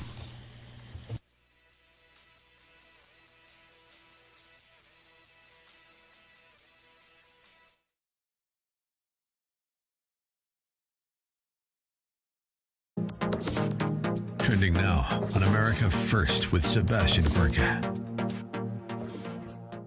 What is your message to those who think this isn't a big deal or who feel cowed and intimidated? What do you say to them? Anytime you say something like what I'm about to say, I'm sure it can be abused and misused, so I'll be very careful in how I say it. I've never read Hitler's Mein Kampf, but I've picked it up recently in the past week because I'm interested in learning everything I can about history. After spending just a day with his Mein Kampf, the spirit and essence of his race hatred that shows up in that book, a set of 2 books, is very similar to what I'm seeing show up in How to Be an Anti-Racist. Keep up with what's trending. Subscribe today at rumble.com. Trending now on the Mike Gallagher Show. School board chair is a woman named Brenda Sheridan, and she's not backing down at all. In fact, indeed, they're doubling down on the school board. She said tonight, this is how she responded apparently on Tuesday. She said, quote, "Tonight, the Loudoun County School Board meeting was interrupted by those who wish to use the public comment period to disrupt our work and disrespect each other." She said, "Dog whistle politics will not delay our work. We will not back down from fighting for the rights of our students and continuing our focus on equity." Two-part Okay, Mike, Go ahead. Let me ask you this. What is their work? Because for the past year and a half, it took us fighting to get our students to even get back into a hybrid schedule. They couldn't even focus on our education. What is their work exactly? Yeah. Their work exactly is to listen to their parents, who actually are the constituents and the voices of their children. The school board is not the voice of my child. Well, and I'd like to also ask you about 2 fundamental aspects of her statement. Number one, how did you interrupt those who are using the public comment period? How did you disrupt their work, and how did you disrespect each other? Actually, we didn't disrespect each other. Actually, we started singing the Star Spangled Banner when they got up. No wonder they were triggered. No wonder. Right? Yeah. You can't have God a flag. forbid that we honor our country. God forbid we honor our flag. Keep up with what's trending. Subscribe on YouTube and at rumble.com.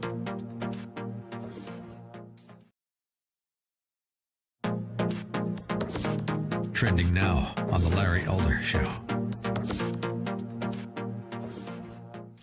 This Olympic athlete who won the bronze medal in the Olympic trials turned her back as they were playing the national anthem. She said she didn't expect the national anthem to be played and felt that she was being set up when they played it, at the time they played it, because they figured that she would react that way, and somehow she was manipulated into, I mean, it's convoluted. I don't understand exactly what. Hey, everybody, want to remind you, you want to fix this country, help people who are doing great. This is not an appeal for funds, just to join. Specifically, support JCN, Job Creators Network. They are suing Major League Baseball with regard to moving the All-Star game from Georgia. So all they did, they're being sued for $100 million. No, let me see. What exactly, actually what they're doing is, the suit demands the immediate return of the All-Star game to Atlanta or establish a relief fund by the defendants of $100 million for all the local small business owners that have been hurt. That's what Job Creators Network does. They defend people with small businesses. So to help send a message to Major League Baseball and woke corporate America, I urge you to support the great folks at the Job Creators Network. Go to supportjcn.com. Support the lawsuit. Support JCN, jobcreatorsnetwork.com. Supportjcn.com. I love these people. Such an important thing that this daughter of Andrew Cuomo has talked about. How inadvertently made a conservative point. The pressure in the liberal bubble to be anything but heterosexual. Transgender, queer, bisexual, now what she calls herself. She wants a name because the truth is she's probably heterosexual. And she calls it demisexual. You only want sex with those that you're committed to emotionally. As Not the Bee, the website where I picked this up, put it, oh, she's a woman. That's basically how most women feel. It's so sick. I mean, I'm telling you, the world around us. People can't handle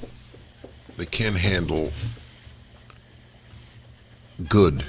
The good is troubling. The healthy, the good, it has to be torn down.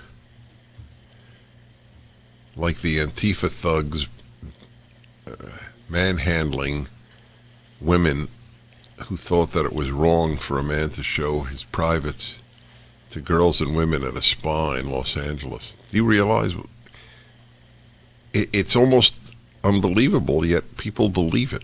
The speed with which moronic ideas take hold. Yes, you can show your privates, specifically your penis, to young girls and women, and you are the good person. They are the villains. Get it? You know how sick that is? I mean morally sick. It's also psychologically sick. Yes, so what is Antifa for? Aside from the destruction of all that is good, what specifically? They are for people to show their genitals to little girls and women. That's what Antifa stands for. You could be proud of yourselves. They're cowards. They pick on women, and they have masks on covering their face, just like the Islamist terrorists. How does a country that has been this good produce such sick puppies like Antifa? It's a very serious question. Both goodness and evil have been riddles to me. Truly good people are a riddle, and truly bad people are a riddle. I understand the middle. Where does a truly good person, a courageous, good human being come from? And where does scum come from? Were these people raised to be scum? I doubt it. So it's hard to know. It's one of the riddles of life. But this is a very important point that the daughter of Andrew Cuomo has made.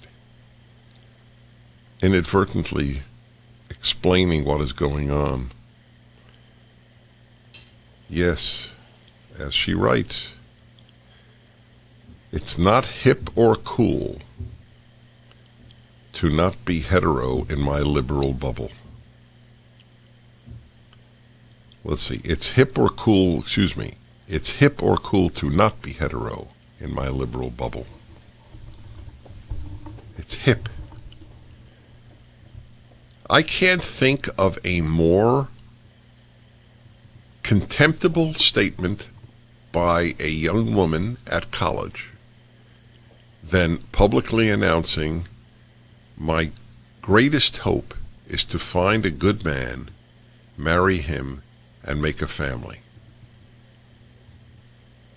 I think if she burned an American flag on campus, she would have less opposition than if she said, my greatest hope is to find a good man, marry, and have children. That is what the left has done. That is pretty sick, is it not? But I remember, I was there at the heyday of feminism in the 70s at college.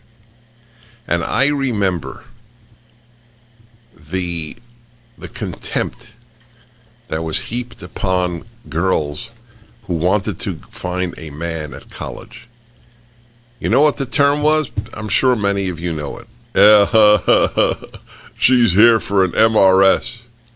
Never forget that. Did you ever hear that term? An MRS. What's more contemptible than wanting to be a Mrs.?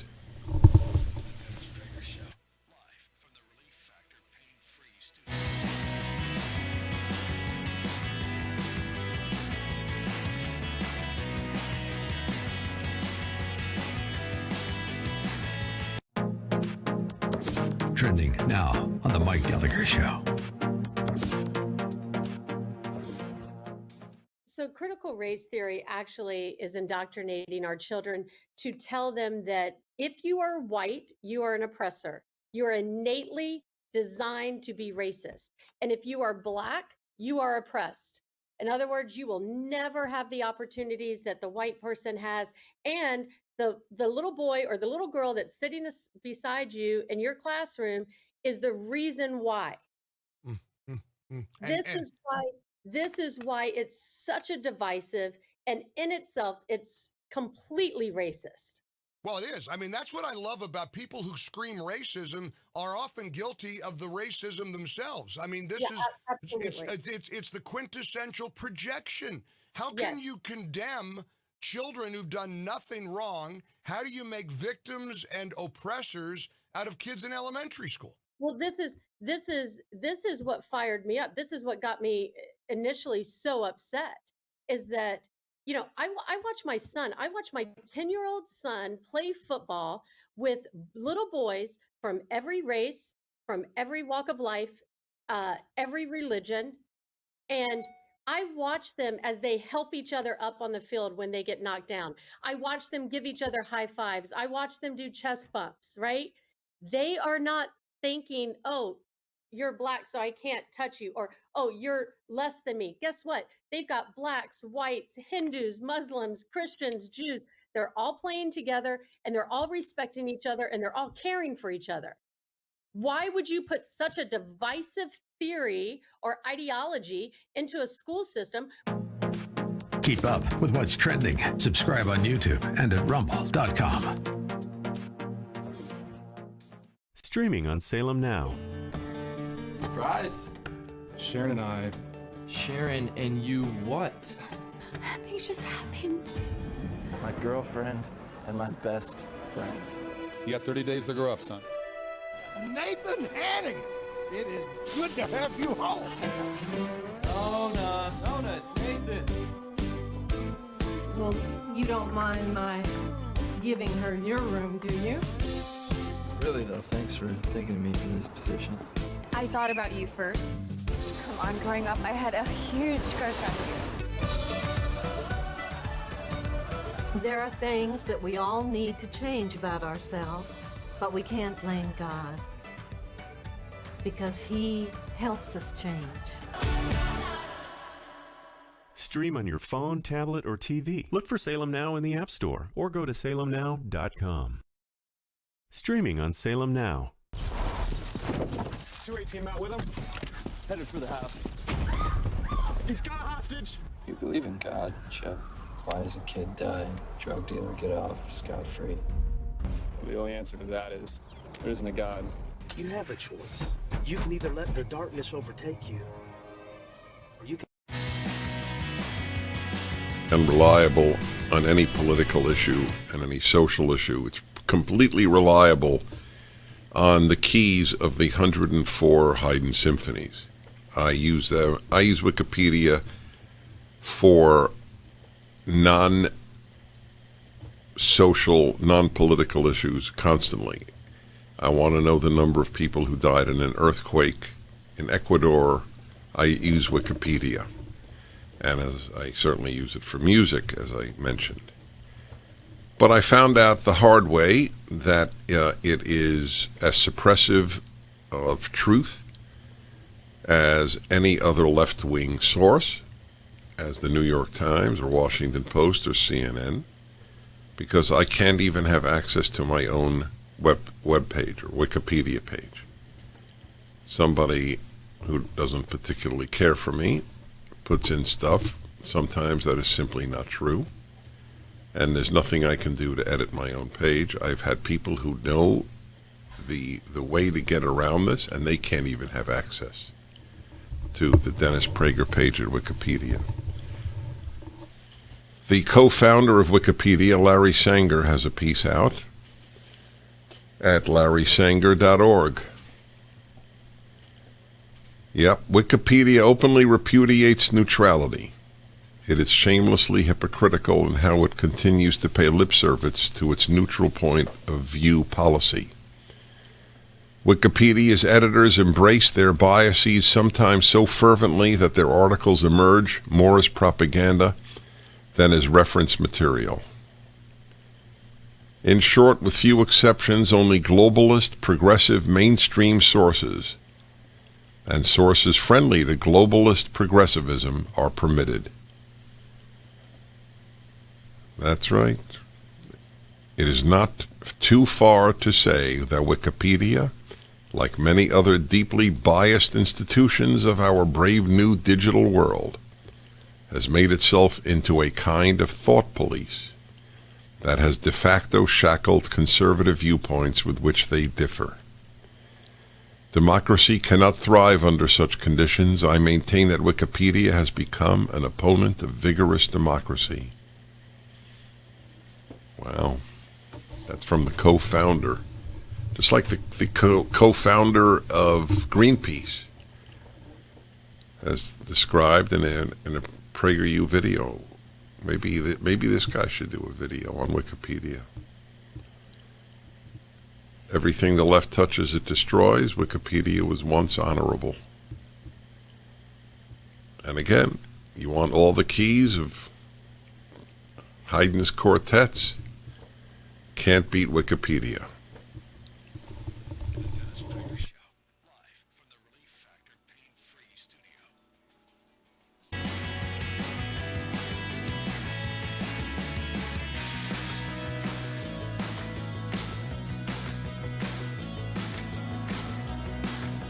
Streaming on Salem Now.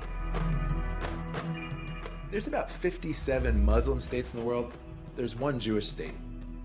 The massive ingathering of Jews in the last 150 years back to the land is absolutely unprecedented.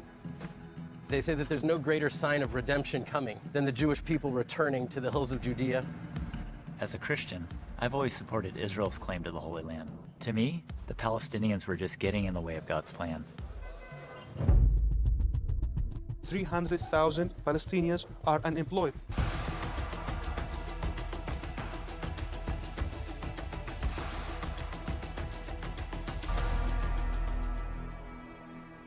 In spite of all the years of conflict, there's hope here, if you know where to look for it.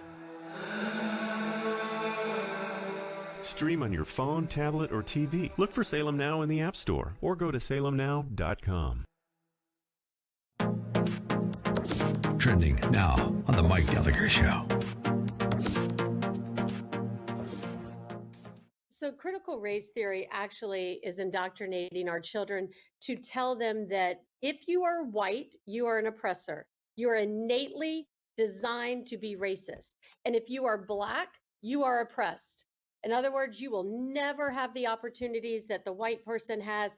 And the little boy or the little girl that's sitting beside you in your classroom is the reason why. This is why it's such a divisive, and in itself, it's completely racist. Well, it is. I mean, that's what I love about people who scream racism are often guilty of the racism themselves. I mean, this it's the quintessential projection. How can you condemn children who've done nothing wrong? How do you make victims and oppressors out of kids in elementary school? Well, this is what fired me up. This is what got me initially so upset, is that, you know, I watch my son, I watch my 10-year-old son play football with little boys from every race, from every walk of life, every religion. And I watch them as they help each other up on the field when they get knocked down. I watch them give each other high fives. I watch them do chest bumps, right? They are not thinking, oh, you're black, so I can't touch you, or, oh, you're less than me. Guess what? They've got blacks, whites, Hindus, Muslims, Christians, Jews. They're all playing together, and they're all respecting each other, and they're all caring for each other. Why would you put such a divisive theory or ideology into a school system? Keep up with what's trending. Subscribe on YouTube and at rumble.com. Streaming on Salem Now. Surprise. Sharon and I. Sharon and you what? Things just happened. My girlfriend and my best friend. You got 30 days to grow up, son. Nathan Hanning, it is good to have you home. Nona, it's Nathan. Well, you don't mind my giving her your room, do you? Really though, thanks for thinking of me for this position. I thought about you first. Come on, growing up, I had a huge crush on you. There are things that we all need to change about ourselves, but we can't blame God, because He helps us change. Stream on your phone, tablet, or TV. Look for Salem Now in the App Store or go to salemnow.com. Streaming on Salem Now. 218 out with him. Headed for the house. He's got a hostage. You believe in God, Chip. Why does a kid die and drug dealer get off scot-free? Well, the only answer to that is there isn't a God. You have a choice. You can either let the darkness overtake you, or you can be a bearer of the light. So just think of it as calling for backup. Officer down, officer down. You're the one God's called to be a shepherd. Keeper, do you know who I am? You are the author? I am. I don't know you. Keeper, it's your son. Hurry it up. Time is short.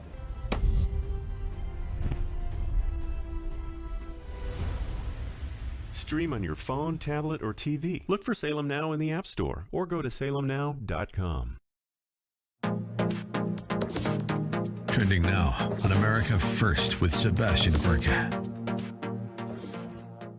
What is your message to those who think this isn't a big deal or who feel cowed and intimidated? What do you say to them?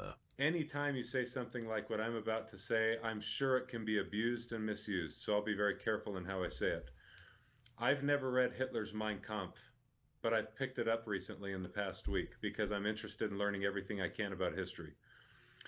After spending just a day with his Mein Kampf, the spirit and essence of his race hatred that shows up in that book, a set of two books, is very similar to what I'm seeing show up in How to Be an Anti-Racist. Keep up with what's trending. Subscribe today at rumble.com. Trending now on The Mike Gallagher Show. School board chair is a woman named Brenda Sheridan, and she's not backing down at all. In fact, indeed, they're doubling down on the school board. She said tonight, this is how she responded apparently on Tuesday. She said, quote, "Tonight, the Loudoun County School Board meeting was interrupted by those who wish to use the public comment period to disrupt our work and disrespect each other." She said, "Dog whistle politics will not delay our work. We will not back down. from fighting for the rights of our students and continuing our focus on equity. Two-part Okay, Mike, Go ahead. Let me ask you this. What is their work? Because for the past year and a half, it took us fighting to get our students to even get back into a hybrid schedule. They couldn't even focus on our education. What is their work exactly? Yeah. Their work exactly is to listen to their parents, who actually are the constituents and the voices of their children. The school board is not the voice of my child. Well, and I'd like to also ask you about two fundamental aspects of her statement.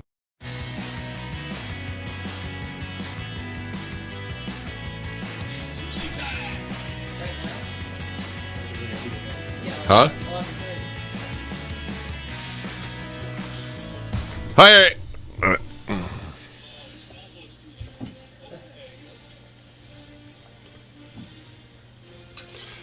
Hello, everybody. Welcome to the Dennis Prager Show. I have a dilemma, and I share openly these things with you. I mention something on a show, and then I debate, do I mention it again? And I have two very competing ideas or values that are involved. One is, I don't think the show is as interesting when you repeat something that you said the day before or 2 days ago or even last week. I try to bring you another news item or another insight regularly. On the other hand, it is inevitable that people forget. I do. How many people remember something they hear once? Other than women. How many men remember something they hear once?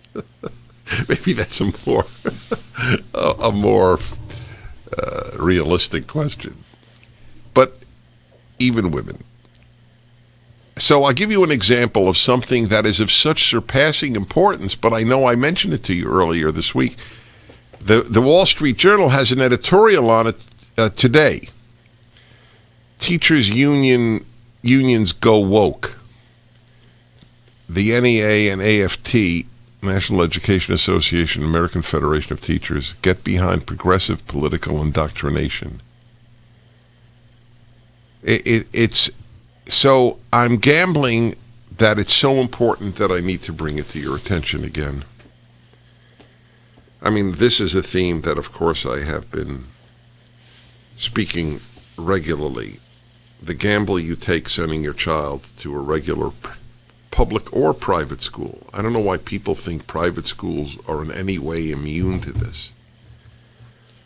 And by the way, those of you listening to me in small towns in Kentucky or South Carolina, you're no less likely to have your kid exposed to a race hatred. In other words, to be cultivated with race hatred, the hatred in this case of whites, and America hatred, than a kid in Manhattan. It used to be that you escaped if you went to a rural town. Sometimes you do. And often you don't. Parents didn't ask to be thrown into the trenches of America's culture war, but progressives aren't giving them a choice. See, this is the Wall Street Journal, which is moderate. They're conservative, but they're as moderate in the way they formulate their positions as you can get. Did you hear that? They are saying what I have now been saying. Progressives have put you in the trenches even though you don't want to fight. I don't want to fight. I'm a happy guy. I want to be left alone like most of you. Conservatives want to be left alone. We don't want to control non-conservatives, and we don't want to control anybody. They want to control everybody. It's a sick part of human nature, wanting to control how people think. Oh, yes, you don't act racist. Think about that for a moment. Do you realize that I have not developed this thought and I will go back to the teachers. It is so totalitarian, leftism in America, that it does what they do in North Korea. They want to eliminate thought, not just speech. They want to eliminate thought that they object to. Do you remember it was it Liz Cheney's sister who's gay? Is that correct? And she got angry at her sister, whom she acknowledged treats her beautifully. But she called her a hypocrite for then having some conservative position, maybe opposed to gay marriage. I don't know what the position would have been. In other words, you think wrong.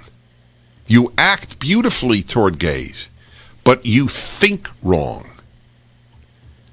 You act beautifully. You're a white. You treat blacks perfectly well. But in your heart, you're a racist. First of all, how do they know what's in anyone's heart? That's question number one. Number two, what difference does it make? I don't care if your heart, I'm a Jew. I don't care if your heart is anti-Semitic. It means nothing to me. I care if your deeds are. I care if your speech is. I don't care if your heart is. What difference does it make? If you don't speak or act on your dark heart, what do I care? You're allowed to have all the darkness you want in your heart as far as I'm concerned. You may believe that God doesn't want it, and I perfectly respect that. But as far as humans are concerned, we don't care. We only care what you say and what you do, not what you think. I don't care if you like every group or not. The idea is preposterous in any event. I don't like any group, and I don't dislike any group. Yes, I know. I'll talk about that too. Afghanistan. But I want to emphasize this thought issue. Your thoughts are to be controlled. That is what it means when they say every white is racist. Do they believe every white acts racist? No. So what does it mean every white is racist? It means every white thinks racist. Biden is speaking about Afghanistan now. I think we should hear it because I'm very much opposed to this.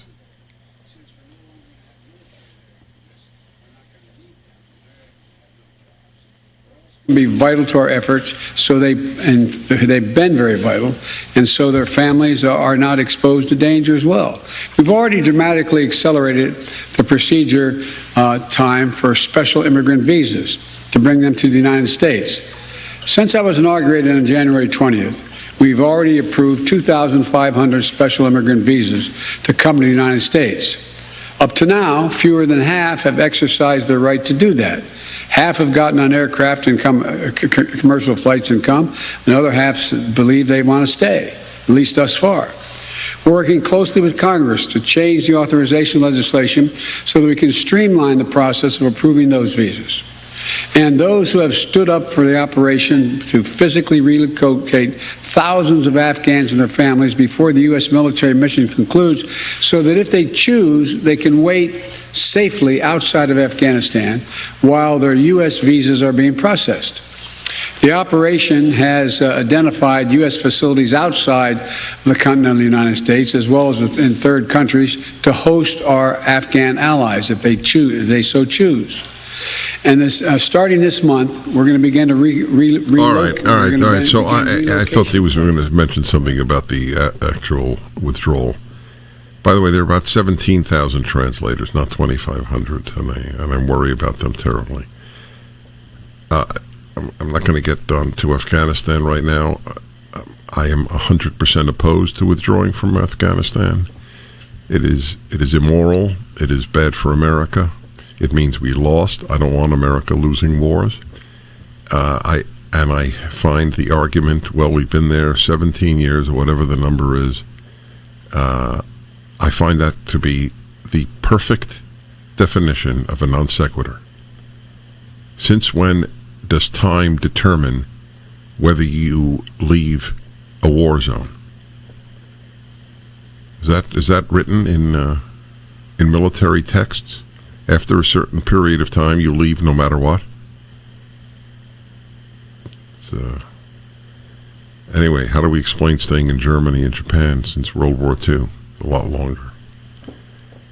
Anyway, back to this, the idea all whites are racist. Of course, it's number one, it is a statement about the person making the statement. If a white person says that, they're telling you I'm a racist. Who the hell are you to tell me, another white, that I'm a racist? The fact that you're a lowlife doesn't mean I'm a lowlife. That it would be like an addict saying, everybody is an addict.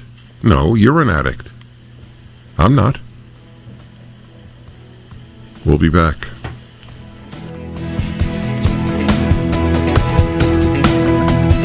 Did you know that you can see visual?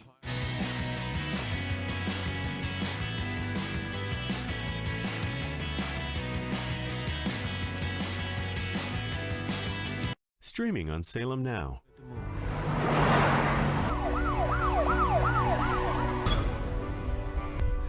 Get back or I'll shoot you. No one's left inside for the pastor and his two daughters. If you run, I'll shoot your family. Nobody cares whether I live or die. It's bad. I'm not going to stand around and be a part of it anymore. Give me the gun. Stream on your phone, tablet, or TV. Look for Salem Now in the App Store or go to salemnow.com. Trending now on the Hugh Hewitt Show. But what's happened in the media, the narrative, the media cover for the Democrat double cross, is they're out there saying, oh, the Republicans always knew there would be a reconciliation. And I keep saying, no, no, no. The Republicans knew that they were going to pass infrastructure. Then you would try to pass reconciliation, but they knew it wouldn't pass. They were never joined at the hip. Am I right? You were 100% right. It's without any question. This is how we see these socialist ideas start being socialized in their public forum. It is wrong. It is not consistent with any deal that was ever on the table, as far as I know. And we had this conversation just last Thursday amongst the Republican senators. This was a non-starter for everyone that was in the room. And I believe that members of your caucus who I talked to were counting on Manchin, Sinema, Hassan, and a few others to sink the reconciliation deal, and that this was a way to jump over that opposition by linking the two. Am I right again? Don't know the answer to that question, to be honest with you, Hugh. I would say that there's no doubt that there's been a bipartisan coalition interested in reducing the infrastructure package. The question is, can the Democrats stand the heat in the kitchen? If they can, then they stand against their party. If they don't, they succumb to the pressure.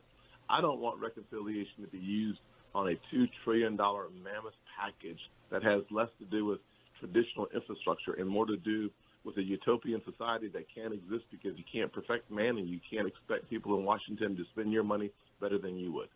I also expect reconciliation will do away with much of the 2017 tax bill, including stepped-up basis. Keep up with what's trending. Subscribe on YouTube and at rumble.com.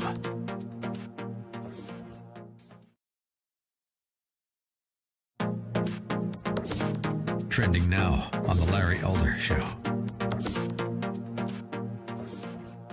Without these complex business partnerships between the African elites and the European traders and commercial agents, the slave trade to the New World would have been impossible. We've talked frequently on this program about how the slave trade, not only the transatlantic slave trade, but the Arab slave trade could not have existed, but for the complicity of African chieftains who sold slaves that were captured in battle.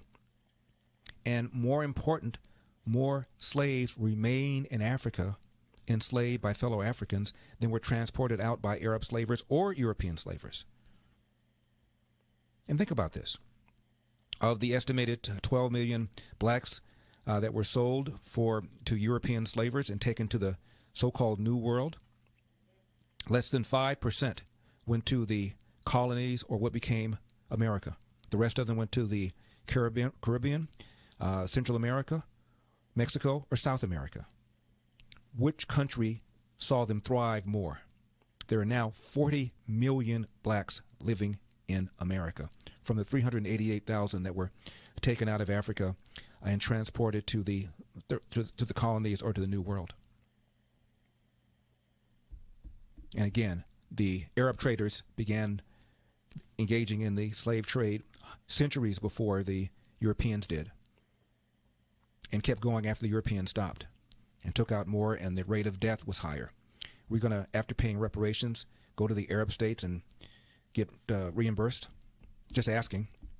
I'm Larry Elder. Keep up with what's trending. Subscribe on YouTube.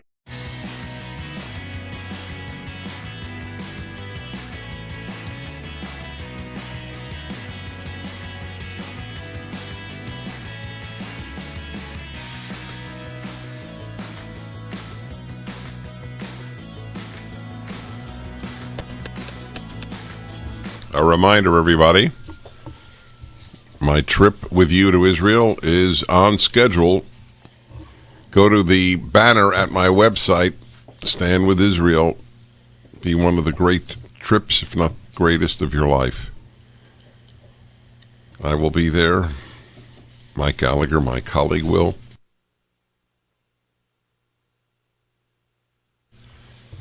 And that is in October, late October.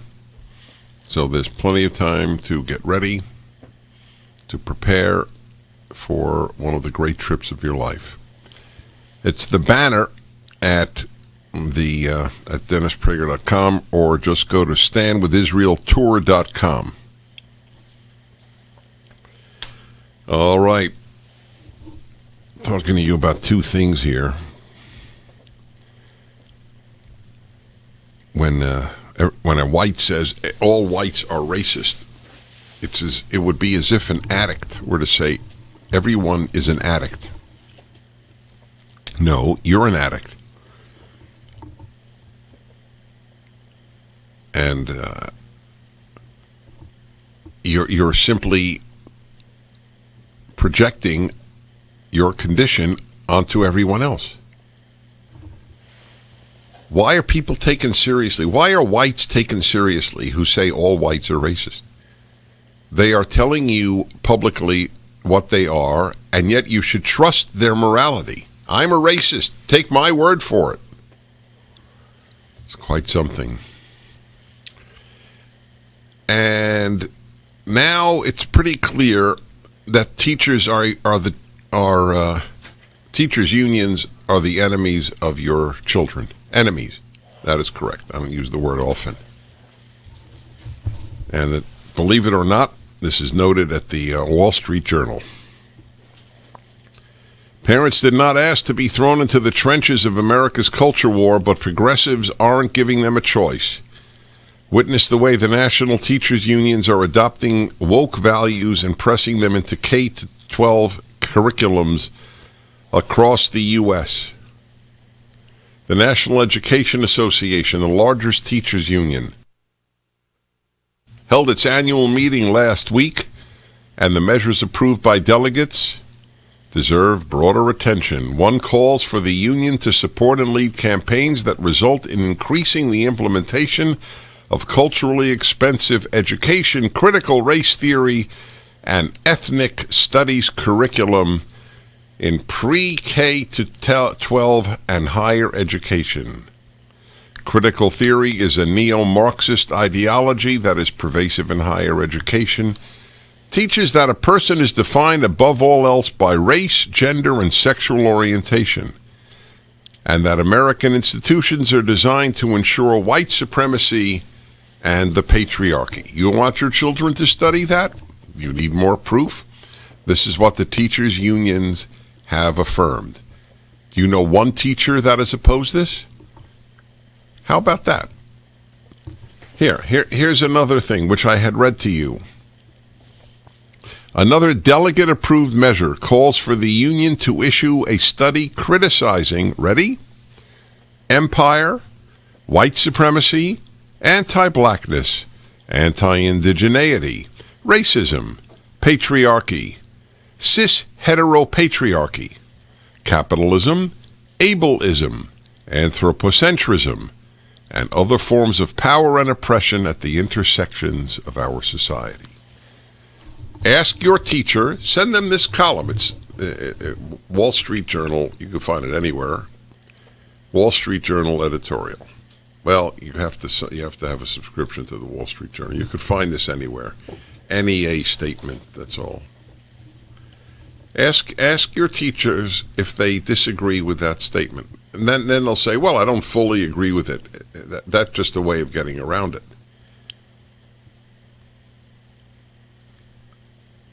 And if they don't oppose it, then why would you want your child studying under such a teacher? And I know the answer: convenience. And I don't blame you. Convenience is a big thing. But that's the answer. That's the reason. You're willing to screw with your child's values and intellect because of convenience. It's inconvenient not to get rid of them for 7 hours a day and have somebody take care of them. I get it. It is truly inconvenient. Agreed. It's a pretty crappy reason, however, to allow your child to hate this country, to hate all of the values that they want you to hate. I know what these words mean. Like cis, what is that? That was a good one. Cis heteropatriarchy. You know what cis heteropatriarchy is? Father knows best. That's what cis heteropatriarchy is. That simple little sitcom that existed in the 50s and probably 60s, where you had a basically happy family of a husband and a wife and kids, and where they regarded dad as special. That's sick, isn't it? That really produces antisocial creatures. Cis heteronormative patriarchy. The very fact that they have a word for that and teach people to hate it, I'm telling you, you got to be honest. If you're honest and say, look, I'm willing to gamble with my kid's life, and it's so inconvenient to homeschool them or to find another school. Okay, at least you're honest with yourself. Here's what's so amazing. People were so scared of COVID that they masked their children. There is virtually nothing to be scared of vis-a-vis COVID and children. But they're not scared of their schools. How do you explain that? This is not a rhetorical question. You're more afraid of your child being hurt by COVID than you are by wokeism, leftism, progressivism?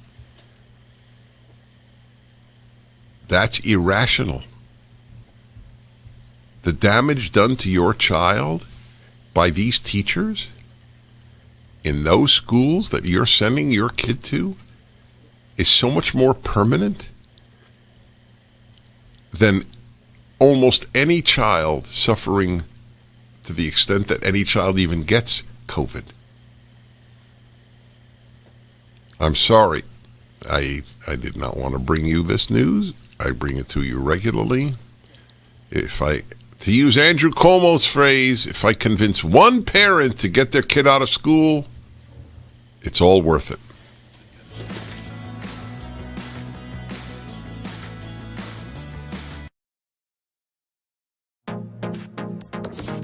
Trending now on The Larry Elder Show. Without these complex business partnerships between the African elites and the European traders and commercial agents, the slave trade to the New World would have been impossible. We talk frequently on this program about how the slave trade, not only the transatlantic slave trade, but the Arab slave trade could not have existed, but for the complicity of African chieftains who sold slaves that were captured in battle. And more important, more slaves remain in Africa enslaved by fellow Africans than were transported out by Arab slavers or European slavers. And think about this. Of the estimated 12 million blacks that were sold to European slavers and taken to the so-called New World, less than 5% went to the colonies or what became America. The rest of them went to the Caribbean, Central America, Mexico, or South America. Which country saw them thrive more? There are now 40 million blacks living in America from the 388,000 that were taken out of Africa and transported to the colonies or to the New World. And again, the Arab traders began engaging in the slave trade centuries before the Europeans did, and kept going after the Europeans stopped, and took out more, and the rate of death was higher. We're going to, after paying reparations, go to the Arab states and get reimbursed? Just asking. I'm Larry Elder. Keep up with what's trending. Subscribe on YouTube and at rumble.com.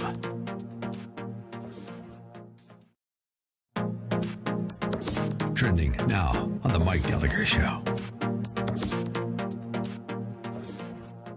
The image of seeing parents dragged out of a school board meeting being arrested by the police, really, really ugly. And I've seen a lot of ugly comments online about the police officers, which I hate because I'm real pro-police, and the police are sort of put in a really untenable situation. Can you give me your overview as a mom with kids that are in elementary, middle, and high school in Loudoun County, Virginia? Give me your big takeaway over what happened and what you see happening moving forward in Loudoun County, Virginia. This is really prevalent all across our country. What's happening is they're trying to silence us. Anyone that differs in opinion needs to be silenced in their opinion. Keep up with what's trending. Subscribe on YouTube and at rumble.com.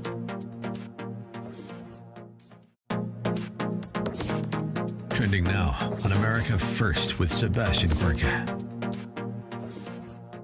When did you wake up and say, hang on, this is not good? Well, like I said earlier, I've been in for over 15 years.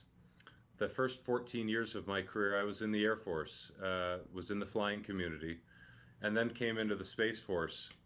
Every unit that I've ever been in, all of my professional interactions with people during the preponderance of my career have been highly professional, not politicized.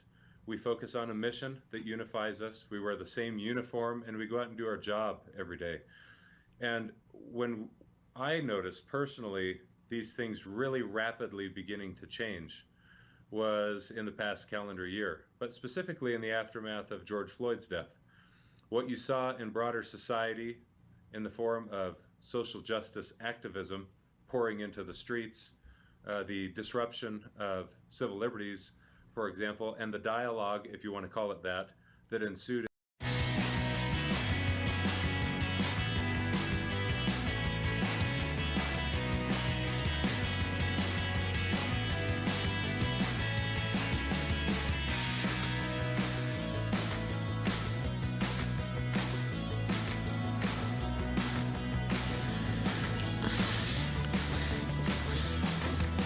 Okie dokie, everybody. Dennis Prager here.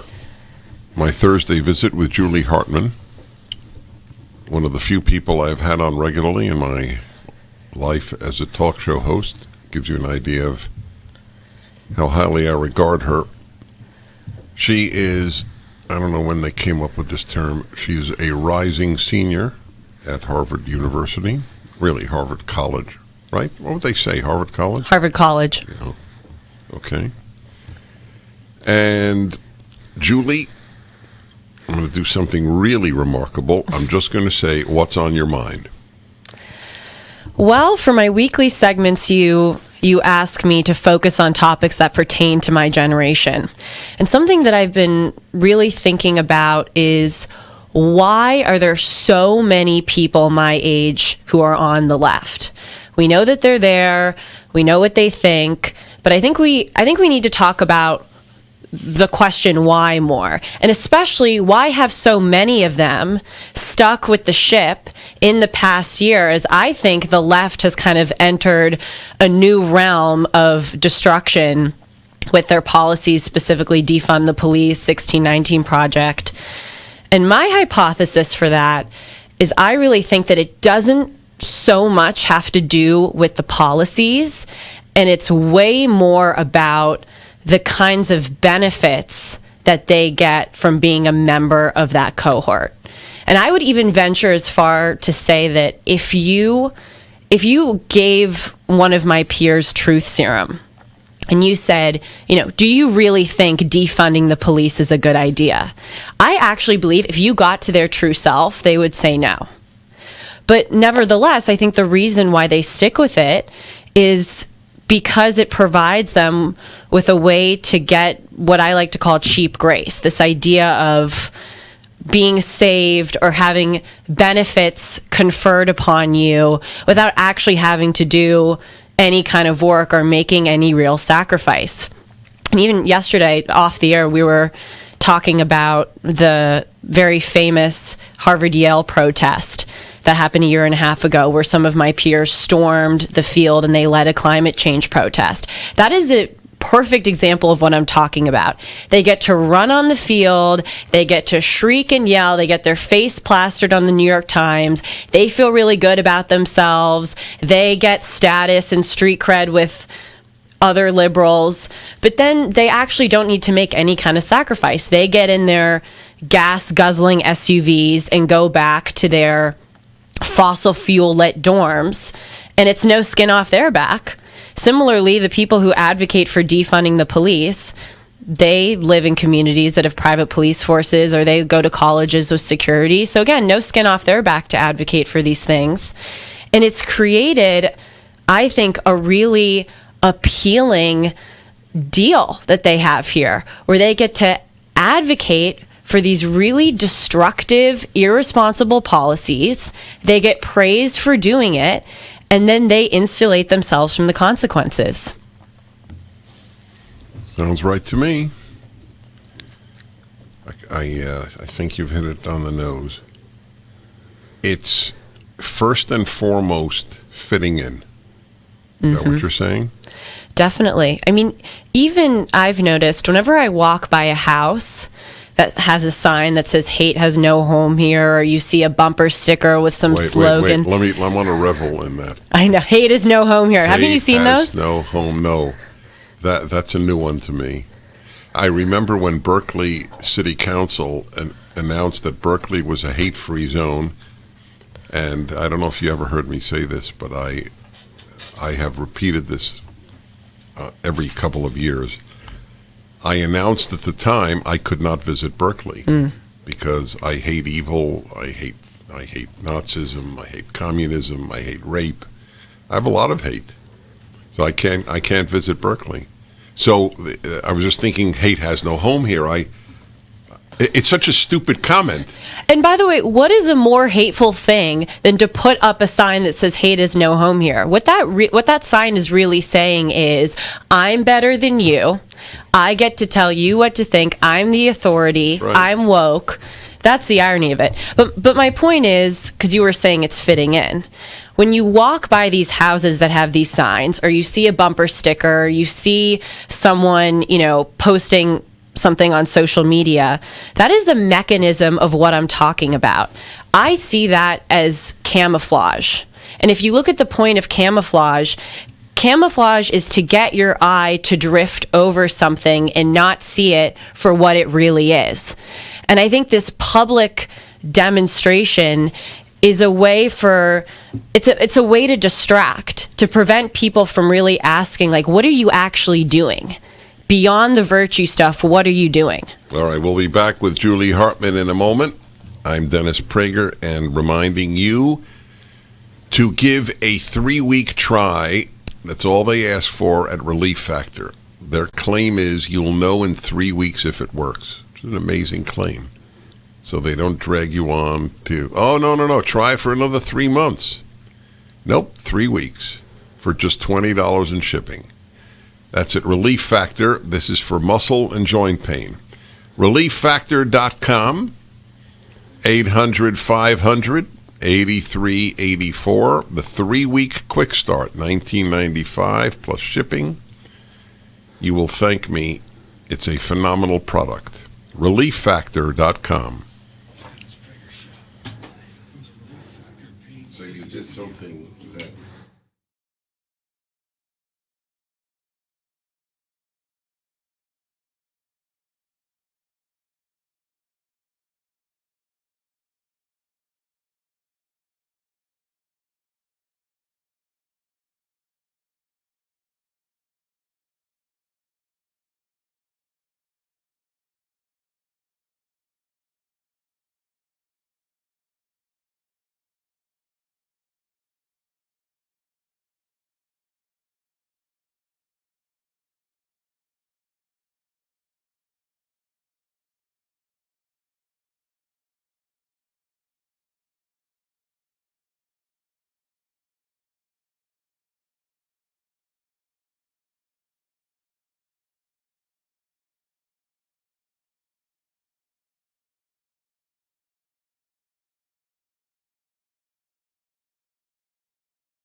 All right, everybody, we're going to go back to Julie Hartman in a moment, talking about her generation.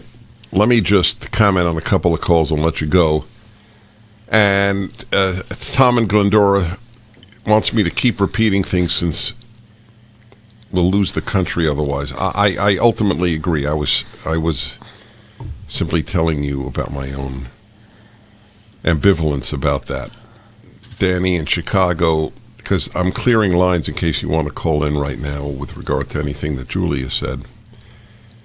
Danny in Chicago was helping at a youth soccer camp, and one girl said, "It's cool to be gay during Pride Month,"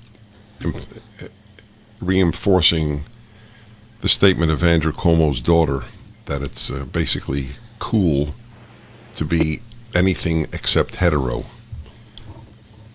Julius wants to know whom I would debate. I would debate any single prominent leftist at any time, anywhere in the country. I've invited them over constantly on the show. None of them come because the left doesn't debate. They don't debate because they're afraid of us. They have every right to be afraid of us. We know more than they do. We're more rational, and we're more moral. Right? I say that about virtually every Washington Post, New York Times columnist, any CNN debater. Is there any black liberal who would debate Larry Elder? Would Ibram X. Kendi, if we gave $100,000 to Black Lives Matter, would he debate Larry Elder? I strongly doubt it. Jay, California farmer, doesn't agree with something Bjorn Lomborg said. I happen to agree with you, Jay. As it happens, I'm pro-farmers in California. All right, so I'm letting some folks go, and if you want to call in with regard to anything about Julie. Julie is a senior at Harvard, and there's this whole issue of why they're on the left, how little it has to do in your thinking with ideology, and it's conformity. Mm-hmm. So I want to ask you, because I know I have before in some other incarnation, but when you think about what it's going to be like when you return to campus now that you've become so public, and I don't mean will you be hated and so on, just I want to know what you think you will think. Will you now walk through the campus? You didn't walk through a campus for a year because of COVID. So the changes are so dramatic for you. What will it be like? Well, I'll have to see. I've thought about that a lot. I imagine that I'm going to get a lot of flack for being on the show. And I think I'm going to walk through the campus and I'm going to think about all that I missed out on. But look at what I got out of the past year and a half. Being sent home from school and seeing the Black Lives Matter riots and the way that COVID was handled, that is what brought me to conservatism. So it's kind of an eerie way that it's worked. But I imagine a lot of people are going to say to me that I'm not being compassionate. That's what a lot of my peers tell me right now. By me being conservative, I'm not being compassionate because liberals are compassionate and conservatives are not. And to that I would say, you are just being a coward by being liberal on some of these issues, because compassion sometimes is telling the hard truth. For instance, a lot of my peers say like my positions on Black Lives Matter are not compassionate. And I would say the most compassionate thing that you can do is point out that, for instance, two of the biggest problems in the Black community are not police brutality, but father absence and out-of-wedlock rates. That is not me being not compassionate. In fact, that is the most compassionate thing that I could do, to talk about the real issues, especially when it's unpopular.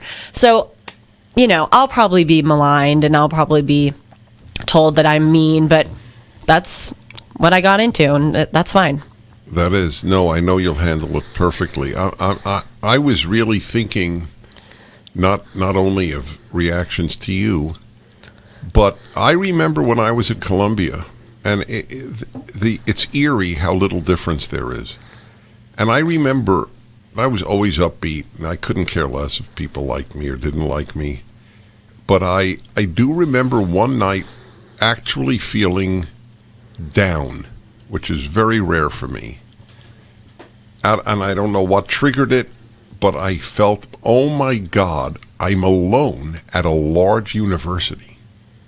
I was a combination of conservative and religious. And I found no one else. So, well, actually one. I found one other.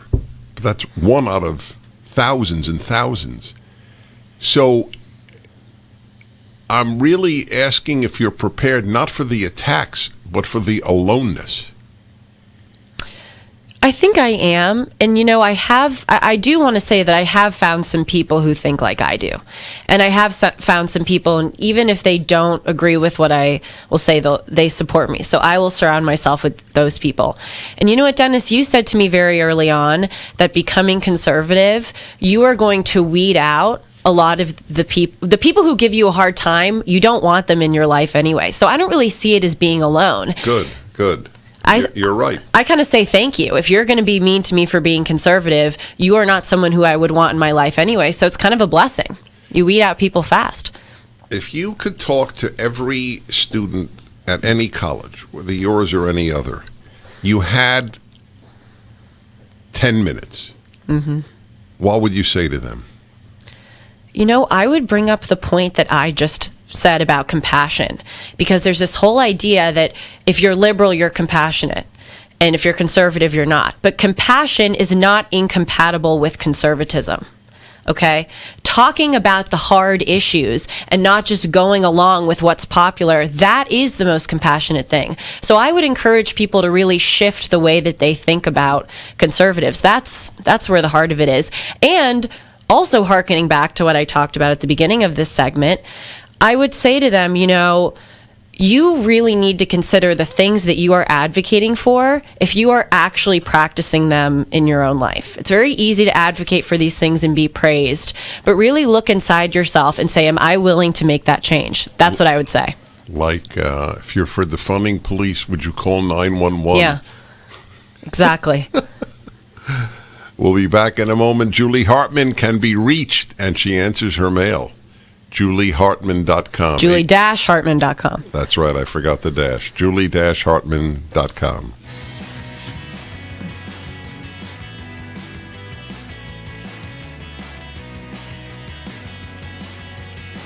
Streaming on Salem Now.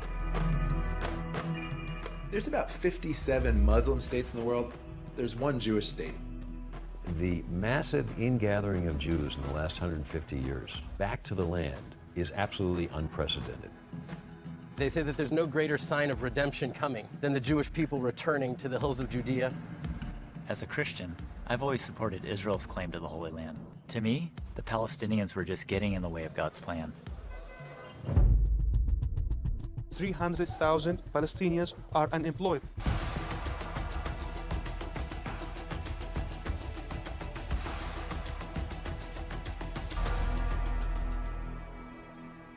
In spite of all the years of conflict, there's hope here, if you know where to look for it. Stream on your phone, tablet, or TV. Look for Salem Now in the App Store or go to salemnow.com. Trending now on The Mike Gallagher Show. So critical race theory actually is indoctrinating our children to tell them that if you are white, you are an oppressor. You are innately designed to be racist. And if you are black, you are oppressed. In other words, you will never have the opportunities that the white person has. And the little boy or the little girl that's sitting beside you in your classroom is the reason why. This is why it's such a divisive, and in itself, it's completely racist. Well, it is. I mean, that's what I love about people who scream racism are often guilty of the racism themselves. I mean, this it's the quintessential projection. How can you condemn children who've done nothing wrong? How do you make victims and oppressors out of kids in elementary school? Well, this is what fired me up. This is what got me initially so upset, is that, I watch my 10-year-old son play football with little boys from every race, from every walk of life, every religion. And I watch them as they help each other up on the field when they get knocked down. I watch them give each other high fives. I watch them do chest bumps, right? They are not thinking, oh, you're black, so I can't touch you, or, oh, you're less than me. Guess what? They've got blacks, whites, Hindus, Muslims, Christians, Jews. They're all playing together, and they're all respecting each other, and they're all caring for each other. Why would you put such a divisive theory or ideology into a school system? Keep up with what's trending. Subscribe on YouTube and at rumble.com. Streaming on Salem Now. Surprise! Sharon and I. Sharon and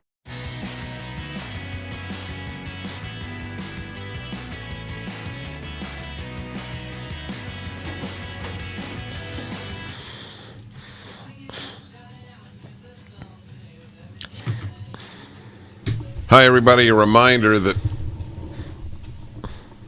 you can have every show I do, every hour without commercial at pragertopia.com. All of my lectures are there. It is a great site. It's a great gift for people. pragertopia.com. Julie Hartman, who's a find, is on with me as she has been this summer each week, mostly Thursdays, though we did a whole male-female hour together a week ago. And you were talking about your peers and what it is like now. I read to my listeners, Julie, that a person with a male organ displays it while naked to girls and women at a spa in L.A., and people call them haters for objecting. So I'm curious, you're so young, you're 21, I've lived through this now, so much longer. Do you sometimes shake your head and ask what's happened to this country? Or because it's happening in real time at such a young age, it seems somewhat normal? Oh, I do that all the time. I really look around and I go, what has happened? And frankly, Dennis, you've opened my eyes to that.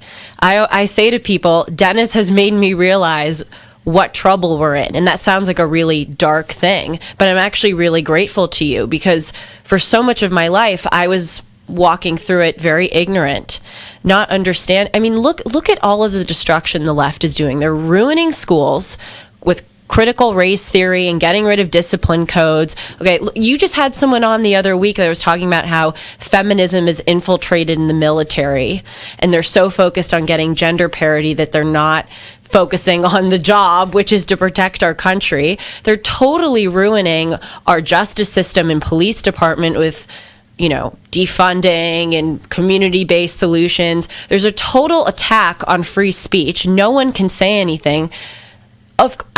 All the time I look around and I go, oh my gosh, my beloved country, what is happening? But you know what? It impels me to fight. In the moments when I think I'm going to go back to school and people are going to give me a hard time, I go, I don't care. It is worth it. We need young people my age, coming out and saying this is outrageous. And I feel that I have a civic duty to stick my neck out for the institutions and for this country that gave me the life that I have now. Well, let me put it very simply. She gives me hope. You do. That's the point. Julie-Hartman, HARTMAN.com, will be on next week. Thank you, Julie. I'm Dennis Prager. See you tomorrow.